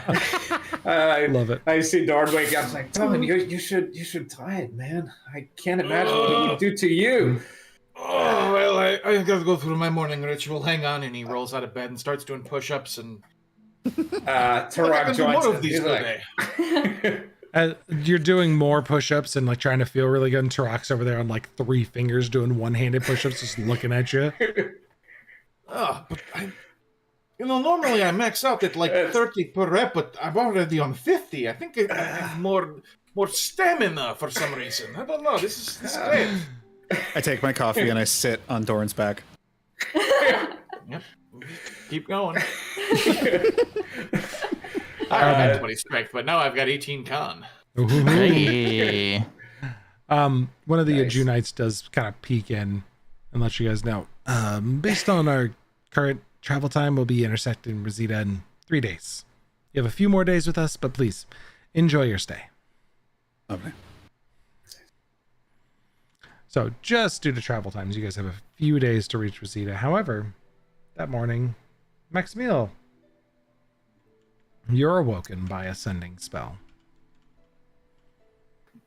As a old friend reaches out to you. The Jewel of Rosita herself. Max, I can't believe that Zephon's retired and you're the trade princess now? That's amazing! Congratulations! You'll have to set up some trade with us soon. And the Jewel of Rosita signs off her message.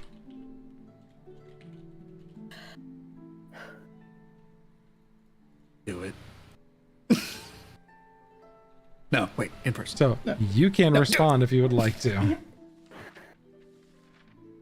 Great to hear you.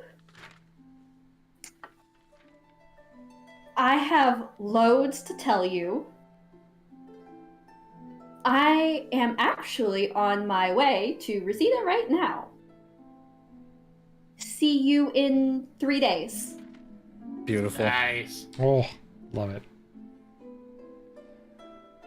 So the Jewel of Reseda completely unsure of what's going on, but clearly was very happy to hear from you and had to send you a message congratulating you on your new coronation.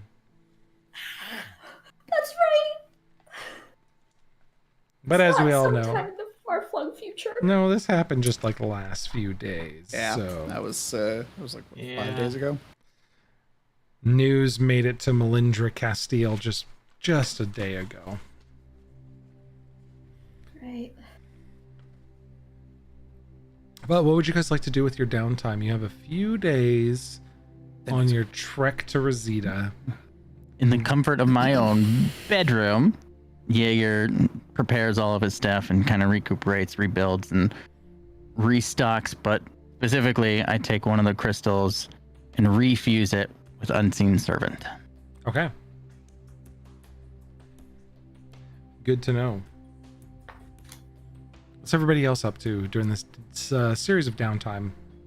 Maximiel.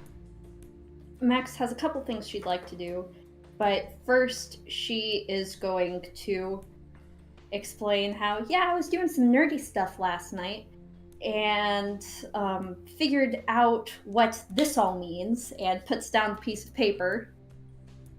And then she explains what you explained to her about, it's a prototype. He's a prototype, was a prototype, is still a prototype.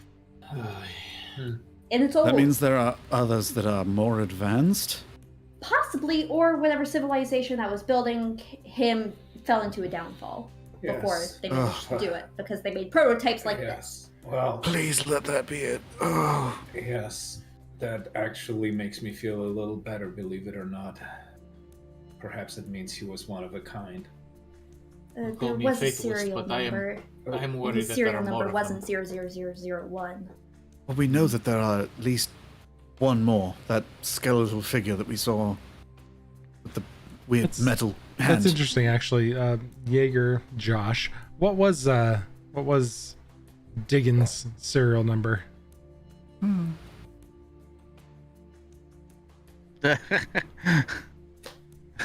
You want me to unveil that? Yeah, She has it. She I have knows. it. One? It was 001? Oh! Shit. Okay. Fuck. Now, does Maximiel know what a serial number is? She has a 13 intelligence. I'd assume that she'd be able to know what numbers mean. Mass produced. I mean, she came from Ashahoya. People make things there. If I recall, trade goods are marked with serial Trade numbers goods in between marked as cities. numbers. Yep. So yeah, she'd have an idea that this is the first. That Diggin was the first, was serial number one of this specific item, which was an assassin, Yurig. I take that back. He was one. Well, I when we hate get it. to Lucita, I hate it. maybe, maybe we can find out something more about this other Yurik called Zero. Oh god, does Zero? that mean he was the... As in 0 and then 1? Perhaps. That's right, you paid that little... What was it, a goblin? Something? Crack 6. I did. It's all coming together now. Well, I don't need sleep. I need answers. Love it. At this point, Jaeger walks in through the beads. Morning. Morning. Looks like y'all are busy. Biding time, panicking. Are they still doing like their push-up contest? This is happening. That's kind of like wrapped up. back. It's a little wrapped up right now. Like Botrin and Spackle are playing jacks, but Spackle can never really grab them and is like feeling very defeated. Oh. Where's Backle? we know there were many other Yuriks, but how many? And how many? They were not all assassins. Right. So, Now we're talking about Assassin Yurig. Yeah. Our My. our ex-party member who met a unfortunate and actually strangely very close to when we just met you. Coincidence. Must be. He was a Yurig assassin prototype. The more you know. We did not know this until recently. He had these like blades that shot out of his arms. that was I was a quite little bit impressive. jealous of those. Yeah, until they killed my uncle.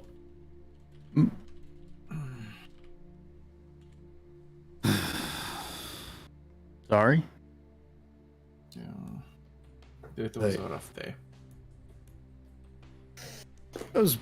I think I'm a big fan of learning. We learned too much that day, I think. Breakfast, anyone? That sounds good. Coffee. Speaking of learning, I think maybe I would like to seek out information in this library, since everyone is learning something interesting. Oh, Would yeah. you like help? Spent a good bit Sure. of time in there. You Yeah, I know your spent way like around 30 the library. minutes on a new spell. Yes, and Tarak, well, I think I'm going to eat first, but after that, perhaps there might be something in the non-forbidden section that can give us some insight about Eterna. Sure. Thank you, Sarah, for the underhanded comment towards Soren. I loved it. I actually didn't catch it. What'd she say? She said, I spent like 30 minutes in there. I learned a whole new spell. It's great. Oh. I just Nice. just let it slide. Why are you sweating so much? Soren, you need some air. Desert doesn't agree with me. Let's go. So Tarak said he's going to grab some food. A couple people head to the library. You guys have a few days of travel. So just for my edification and to kind of figure out where things are going to go, are you guys going to spend a few days scrounging in the library to find as much data as you can? What's the plan for this long trip back to Rosita? So you got 3 days left. Yeah. I think that sounds like a good idea. I mean, we want to learn as much as we Use our can. time. Max actually has an idea for how to get more information. Okay. I'm sorry, Ben, could you please remind me the person who's in charge of this whole deal? Yeah, there's Nashu is the name. Nashu. I'm pretty sure, yep, Nashu is her name. She's the priest that's in charge. I wrote Naru. Also, assume in the meantime, we've also attempted to tattoo the map onto Depends. Batron. Did you We guys should start wait too? for Botrin to be here to make that decision, in my opinion. Okay. Fair point. I Since- don't. I tattoo it on him myself.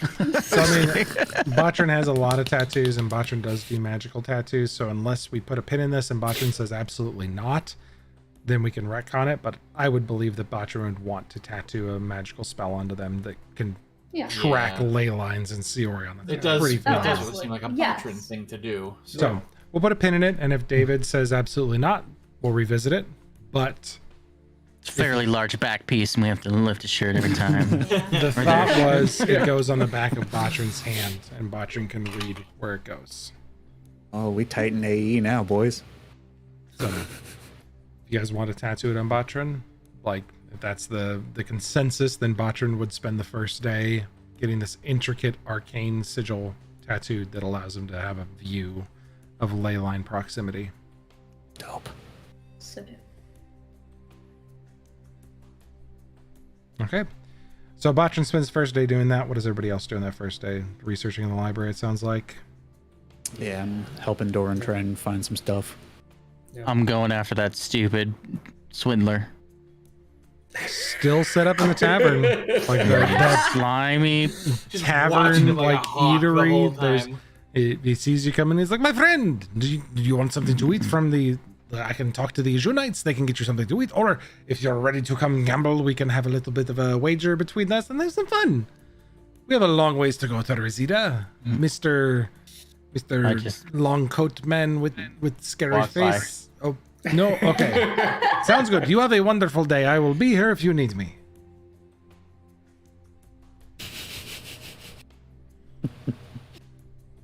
I'll get my normal tea and just sit in the corner and watch, make sure he's not.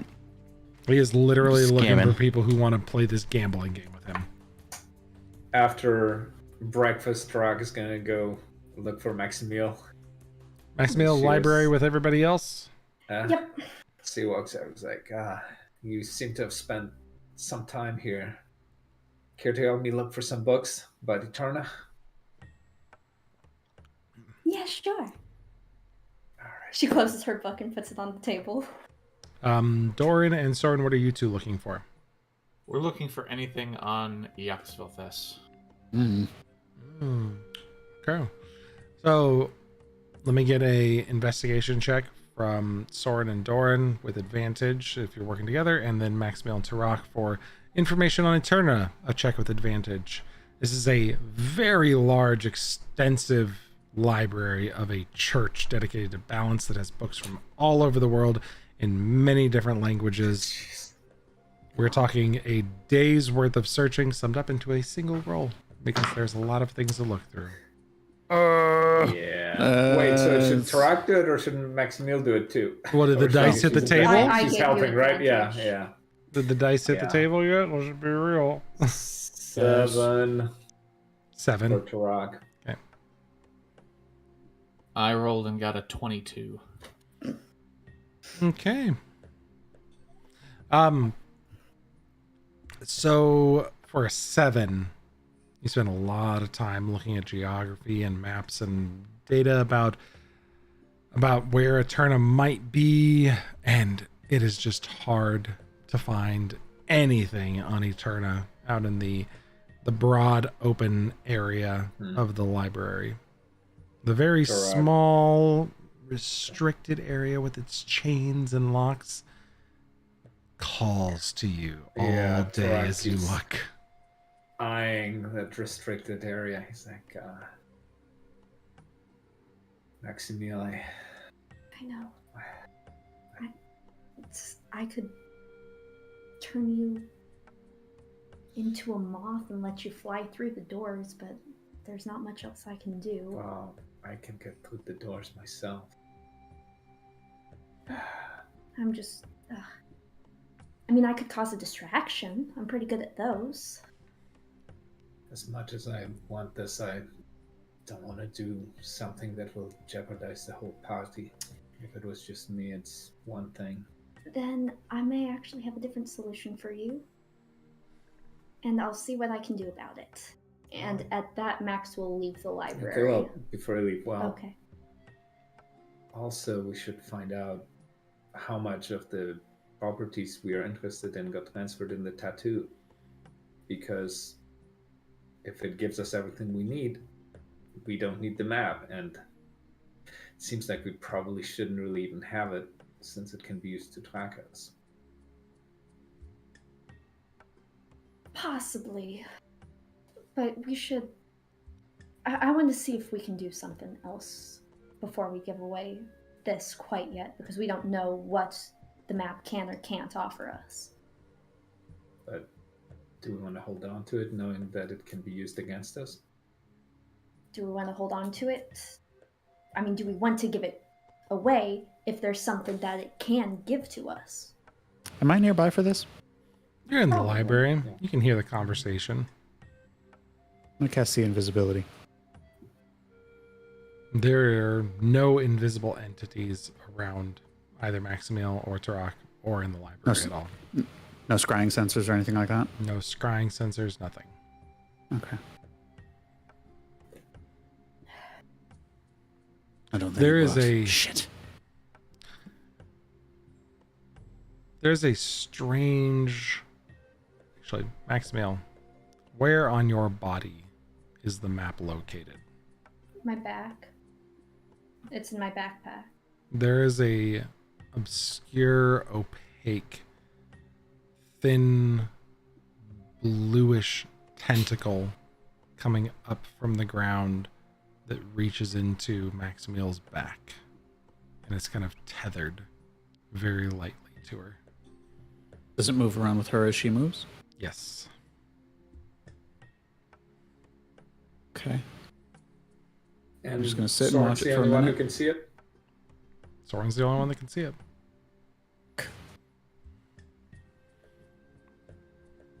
Regret this decision immediately. You know that this with the way sea invisibility works, you know that this is not a creature that is invisible on the material plane with a piece of magic covering it. You are literally seeing into some sort of other plane and seeing an after image of the invisible piece of whatever is from another layer of existence transferred onto this. Some sort of ethereal creature. Yes. But it is just a long, thin tentacle that like kind of reaches up and is touching Maximil's back. Does it look like it's touching her anywhere else? Nope. Okay, good. It's not like reaching for her head or anything like that.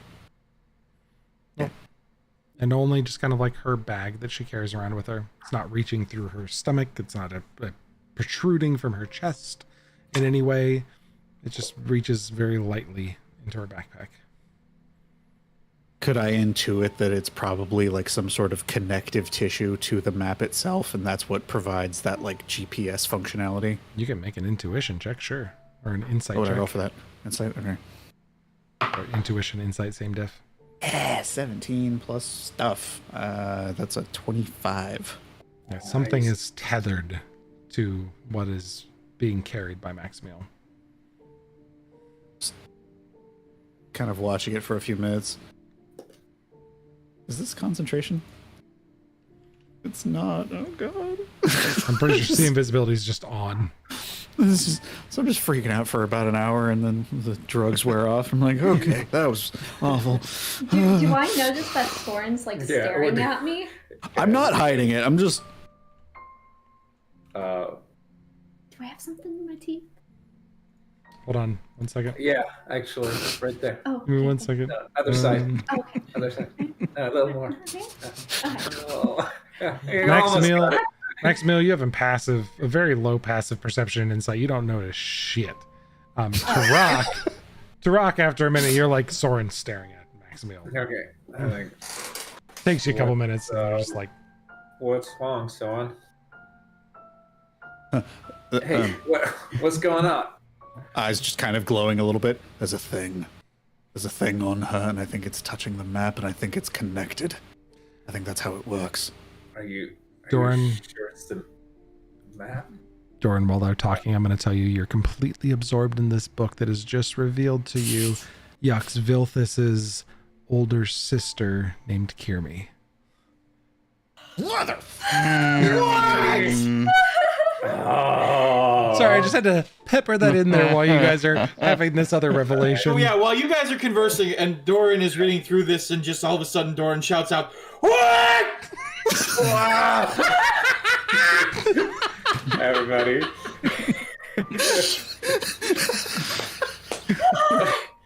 Throg just by instinct transports like 20 feet away. Like, Snap out of it, and Dagger's just.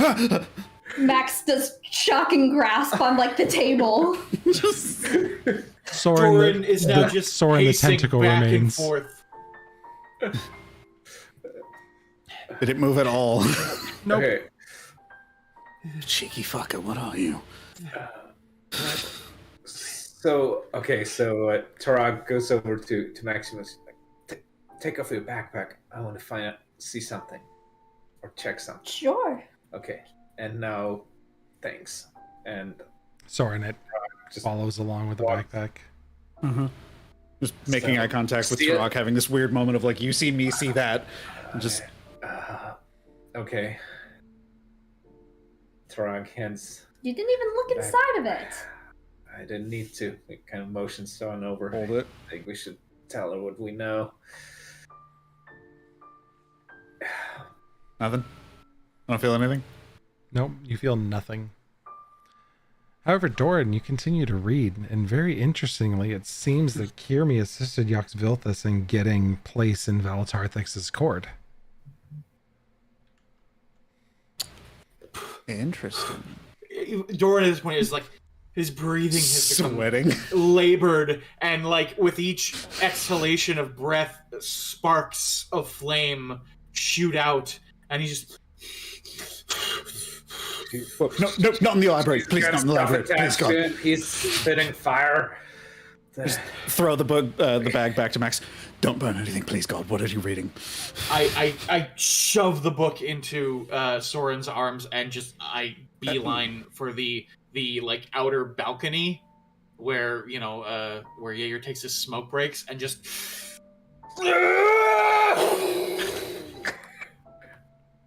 Yeah, you're sitting there about to light it, and you're just like,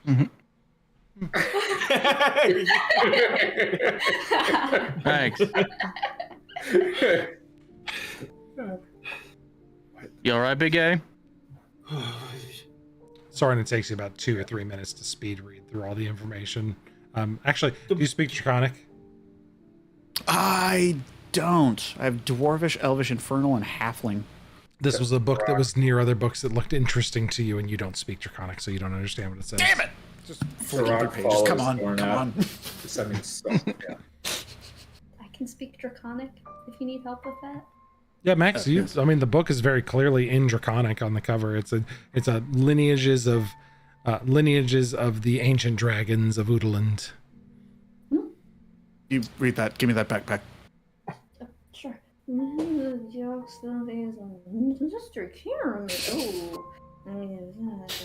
Soren, it's totally like following you around everywhere you move with it. The tentacle just like attached to the backpack.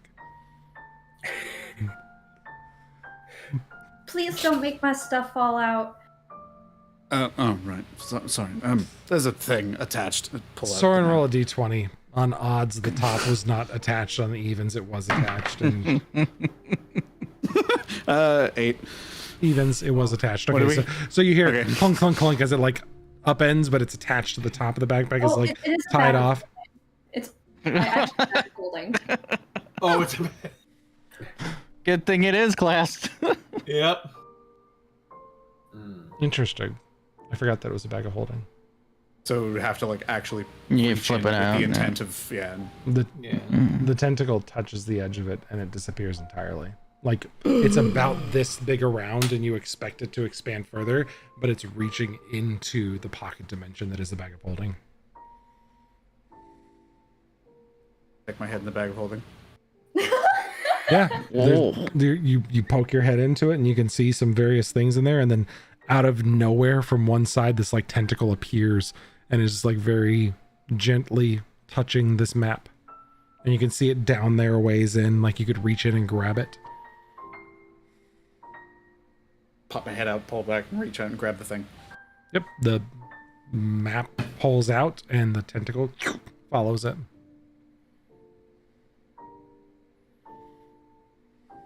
Ooh. So outside on the veranda, enjoying a freshly lit cigarette, Jaeger, Tarak chases after Doran, who's very angry, but the three of you are outside. Dylan, what's wrong? I think Soren is right. Some days you learn too much. Nature alive. Always learning, Remind me to punch that fortune teller.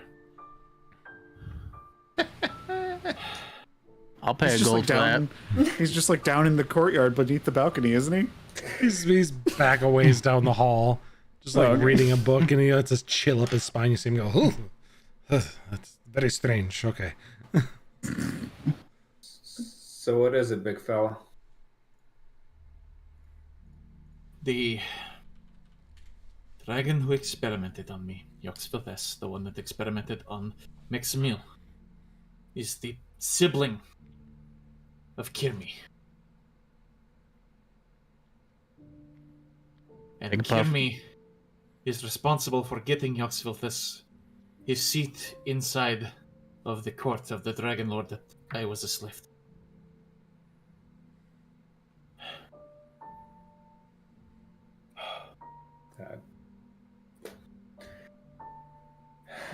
Not to be blunt, but you want me to go get that fortune teller now? Maybe in a minute. I'll go punch him first. Maybe when we're closer to Rosita. I don't want to risk us getting kicked out for my own outburst. But you better believe my list of people I want to see dead and buried is quite significantly longer today.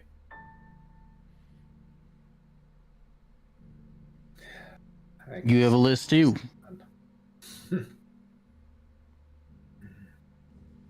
Eliartex, Yaxfilthus, Kirmi. Well, we already knew that this Kirmi was not a friend of ours, and neither are this group that is named after them. What do you... That's the... It says edgy. Y'all got your lists. I'm like, y'all so edgy. I don't know names on my list. Just a list. Just a list. Oh, I've Did it- burned those names into my mind. Did it say anything else? Anything that makes us find them? I got fed up before I could read anymore. I don't know. I fear if I read anymore, that library will become as good as Tinder. Yeah, let's not have that. Yes, I'm afraid that would upset the balance. There will be some hot singles in there, huh? Back inside, Maximil, you switch the page and there's like a little bit of an ember left and you quickly... Maximil and Soren, what's going on inside? I'm just freaking out looking at this tentacle thing attached to this map, and I guess while that's happening outside, would explain that to what to Max's. She's sitting in there too. Just there's some sort of ethereal blue thing attached to the map, and it goes into the bag, and then I don't know, but it moves around. Can I make other people see invisibility? Thing I can do? Does it work for other people? Let me take a look really quick here. Yep. You see creatures. Fuck. Yep. You see invisible creatures. But as Maximil's reading and Soren's holding up the map, Nashu comes back into the library. I immediately put the map away in my pocket. Oh, you don't have Or to like just hide it. fold it up into my coat. It's just Not hiding hiding it. it away. It's an interesting It's not artifact. interested. Yeah. Yes, it is. Maximil, don't you think you'd like to part with it for some more information? A balance could be struck. I actually have something else that I'd like to offer. Okay. You people in this temple, Okay. you seem like you're doing something good here. And I think perhaps more people should hear well about this and hear the good about A June and the balance that she brings into the world. So what if I went out on a semi-holy mission to tell people of A June and convince them to become followers? Would that grant you power? Would that grant A June more balance, more people to help bring about balance? I could confer with Ejun and see if that's acceptable. Very well. Give me a moment. And she departs the library. Do I see Outside. anything stay behind? No, nothing stays behind. Okay. Outside, Jaeger, Jaeger, Doran, and Tarak.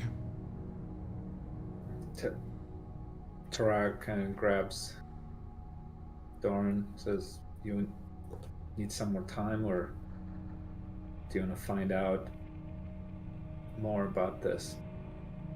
I know that it will anger me, but I need to know more. And I think I'll that is wise. turn around The more and we head know, back inside with Tarak in better. tow. I make my way to the fortune teller. Oh, Oh god. He's still there. Oh no. Oh, welcome, Oh, it's you. I'm sorry. No, please enjoy your drink. Oh, it's I you. will have my coffee. I will not bother you to read your fortune. Thank I you very sit much. down right at his table. Oh, you wish to bet? Shall we gamble a little bit? Little wager for... I slide a gold across the table. Ooh. Where would you Tell like me to... my future. Ooh. Very well, my friend. Before you do, Yes. I pull out my gun. Put it on the table. No. It's a power move. Chekhov, no. Well, there is no need for that. I'm sure that your fortune will be amicable and you will not need to perforate the messenger of fortunes. I want my real future told. I only read what the wheel gives me. Well, you better interpret it right then. He gets a little sweaty. He takes the gold and he places the ball into it and spins. And I need you to roll a d4 and a d10. Oh. I will do that in game. D4. Roll a D4 and a D10. 3 and a 9. So you watch as it bounces around. The ball lands on the red wedge of swords, bouncing back and forth from space to space. And eventually, it lands on the 9 of swords and bounces back and forth for a moment. And he goes, "Oh, my friend, you will learn a hard lesson." And he looks closer to you and then holds a hand over the end of the gun, but not in a way that is deterring it from himself, but inviting it in. And he says, "But I see you are one who has already learned a hard lesson, haven't you?"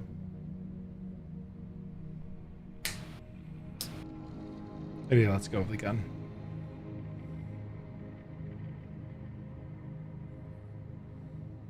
My friend would like to see you.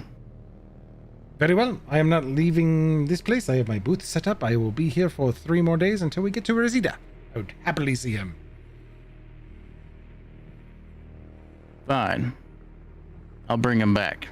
Excellent. Bring him back. I'll holster my gun and stand up real quick. Okay. And just begin to walk but stop. What brought you here? Traveling to Reseda. And I had things for trade, and June apparently needed it. So I traded it off, and they gave me transportation. They needed more meat or something, so they took my camel. Interesting. Seems like the desert doesn't like camels. No, the desert is kind and unkind to camels. Yes. So you offer to bring your friend back. And Doran and Tarak, you were heading back into the library with everybody else. Yeah. You kind of continue reading in that book. Kind of watch as Nashu makes her way in front of you and heads up to Maximiel. Very well. Ijun has seen fit for you to leave on a holy pilgrimage in her name. Wait, Tarag, Now, is that I would cold? like this to be made contractual. I need to know exactly what I need to do, and so we don't have to hang on to each other longer than, necessary. Sure. This is contractual. Longer than necessary. And Tarag she walks up to Maxim. He's like, wait, what? You're going to strike a bargain with Ijun?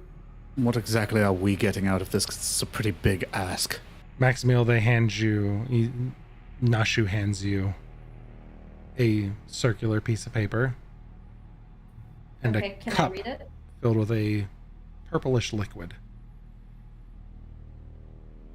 And grabbing it, it has comprehend languages instilled upon it. Now that you know the spell, you can see that as soon as you grasp it, you understand what is stated in the contract. And it says that simply one Maximiel Archambault will give herself to the Temple of Ijun as a spreader of faith and will strike out into the world and spread the good word of Ijun and disseminate the balance, and that all things can be brought into balance through Ijun. And in exchange, Ijun will grant you a boon of knowledge that you seek. A book to be extracted from the restricted section of the Cathedral of Ijun's library, and that the states explicitly to be extracted, not to be read from, but you may take it with you.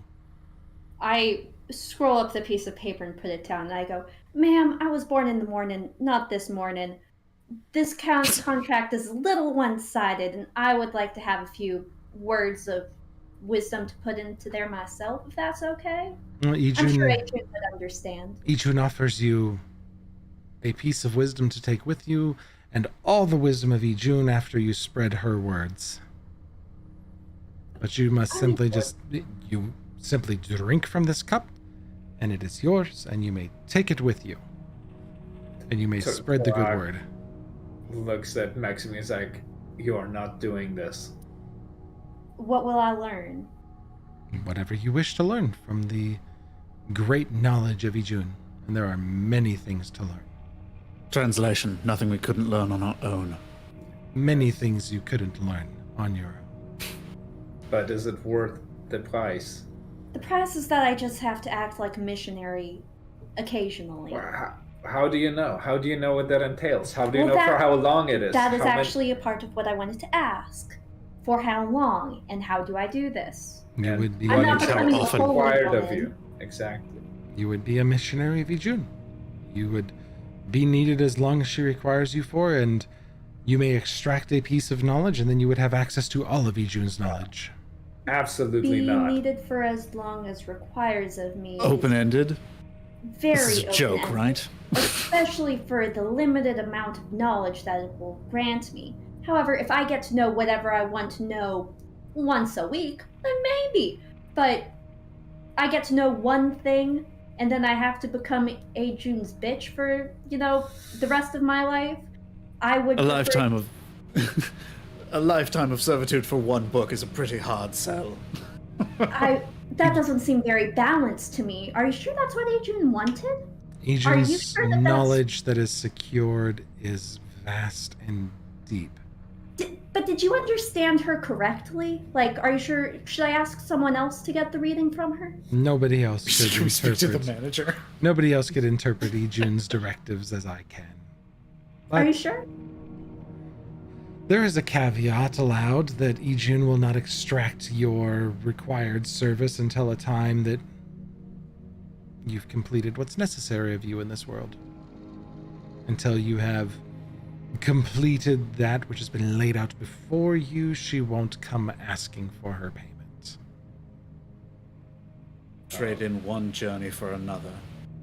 No rest, no retirement, no family. Walk the earth for the rest of your life as one of her servants. So here's the thing. I already have my life sentence. I'm the crown princess. I am the princess of a city. So my journey will not be finished until my dying breath. Oh, great. So you get to be her bitch, as you say, in your afterlife? Sure, but I think not. from what I understand and what Ijun understands, that there are others serving in your place. Indeed. Yeah, but it's not me. I'm the one who's actually crowned. As far as Also- anybody else is concerned, it's you. Yeah, exactly. It's me.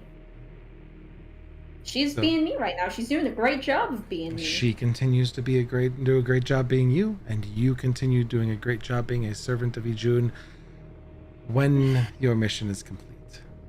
My offer to you wasn't that I become one of Ajun's. It was that I'll get you other people to be Yes. for Ajun. This is how Ijun sees that you will get other people. I extend to you the knowledge of Ijun. Balance eternal in the world comes with great knowledge, and you may extract, but you must give a lot, young Maximiel Archambault. Yeah, it just doesn't quite. Young orphan princess to a fortune that was never intended to be hers, but placed before her miraculously. I offer you a wealth Yes, of knowledge yes. on the side.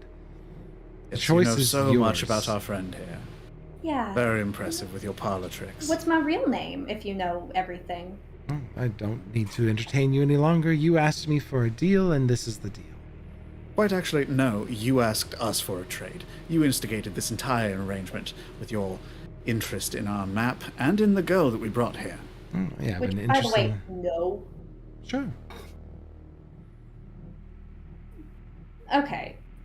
Maximiel, I will not hear the arguments of your friends any longer. The choice is yours. I'm And the offering choice- you great knowledge.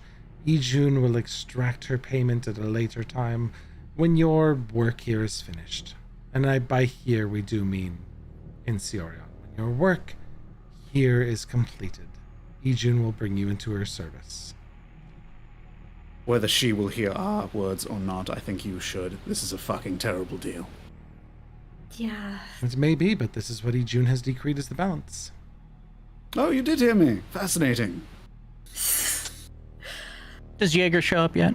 Yeah, at this point, Jaeger's kind of sees this conversation happening from across the library. And there's a chalice of liquid. There's a small teacup of liquid. Shoot it. I'll walk up. Take the glass. As soon as Jaeger's coming close, Nashu puts a hand over the glass. Al, do you have something to hide? This Yeah. is not for Jaeger. This is for Maximiel, should she take it. The rest of you are becoming very hostile over a exchange offered to Maximiel. Yes, because she is a friend, and this exchange She is. nowhere near balanced. It's She It is, is. but the imbalance of your nose being in her business far outweighs No, what Ijun is offering. A snake will I know. always be a snake. Ajun is offering an itty bitty piece of knowledge for my soul. just because you say that it is this vast piece of knowledge and that it's this balance does not make it so. Or Ijun, I don't care who says it. The Clearly depth of we feel- Ijun's knowledge is far beyond your understanding, and she reaches a hand. Oh, God, before. She Can I reaches a talk hand to up to her? Maximiel and offers to place a small finger on Maximiel's forehead. Okay. I need everybody else, if no one's doing anything, headphones off. Yeah, alright, fuck. This You'll be smart seems like a about this. freebie. Because I didn't say yes. I just didn't say no. She's touching your head. Are you allowing her to touch your head? Sure. Jaeger, what are you doing? I draw my pistol. Are you attacking her or not? Because she's going to touch Maximiel right now. I pointed at her. No funny business, please. I offer you a brief image of the depth of knowledge you so callously call shallow. Okay. Give me my free trial. Oh, Jaeger took off his headset. You are assaulted with imagery.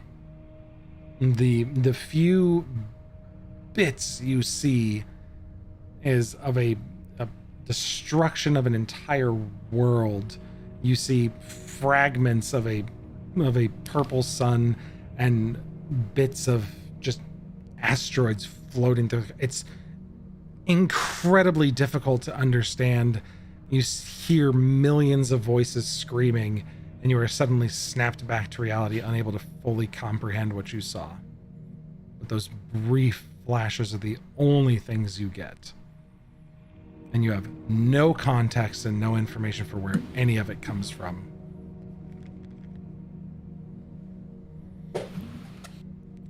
All right. Make sure She's still standing. Make sure Tarak knows he can get his headset back on. Tarak, you back with us? Yep. Okay. Maximiel's still standing. Briefly, Maximiel, you just sway back a bit and your eyes kind of blink and open. The knowledge of Ijun is vast, and you scoff at it as if it were nothing, a collection of dusty tomes behind a locked gate. You know not what you pass, Maximiel. You may fulfill the contract, or we may find another way to exchange information. Ajun knows about Eterna. All right. Well, but the knowledge was a book, a single book. Is it a single book, or is it... You may extract a single book from the restricted archives and take it with you and study it to completion. Can I? Okay, yeah. Never mind. Okay. That's not what you showed me, though. Nijon knows many things. But that's not what's offered, is it? That's fine. Ijun So you're knows... saying that if I become a follower, this is what I can get? If you become a follower of Ijun, the depth of the knowledge you may attain is limitless. But what you can take with you today to learn and to aid you on your travels until your missions, your destiny, the greatness you have before you is complete, might be a fraction. I have searched for Eterna for a very long time and for any clues about it. But this is not worth the price, Maximil. I will not let you do it. Well, he's the one that I wanted to know what he thought after I knew about Eterna, so thank you for the offer, Ajun, but no thank you. Very well. Are you willing to give up the map? No. Then we will see you safely to your destination, and I wish you all a good rest of your trip. Thank and you. Nashu picks up her cup and turns to leave the library. And that's where we'll end our session. I'll finally holster my gun. Okay. That close. I was that close to taking it. I wasn't this close, but I was that close. It was this. It was that. It wasn't this, it was that. Yeah. Thanks, everybody. If you took it, she would have been dead. Nashu would have been dead. Oh, no. Well, not necessarily dead. I would have shot. Before you even took a It's sip. good to know that Max saved someone's life today. It is good to know that Max saved someone's life. So thanks, everybody, for joining us today. Thanks, everybody. We're going to actually start trying to do something a little bit more helpful on this channel, and we know of some amazing content creators out there, so we're going to use our raid feature and take us over we can to raid? another channel. I think we can raid. I know we can raid. That's cool. I hope we can, because there's a /raid option. So thanks, guys, for joining us today. We're gonna head out here shortly, but if you stick around, we're gonna go raid Critical Bard, somebody that I like watching. Oh, So, cool. he looks Yeah. like he's streaming right now, so we'll go raid then. So have a good night, everybody. Thanks for joining us. We'll see you next week. Good night.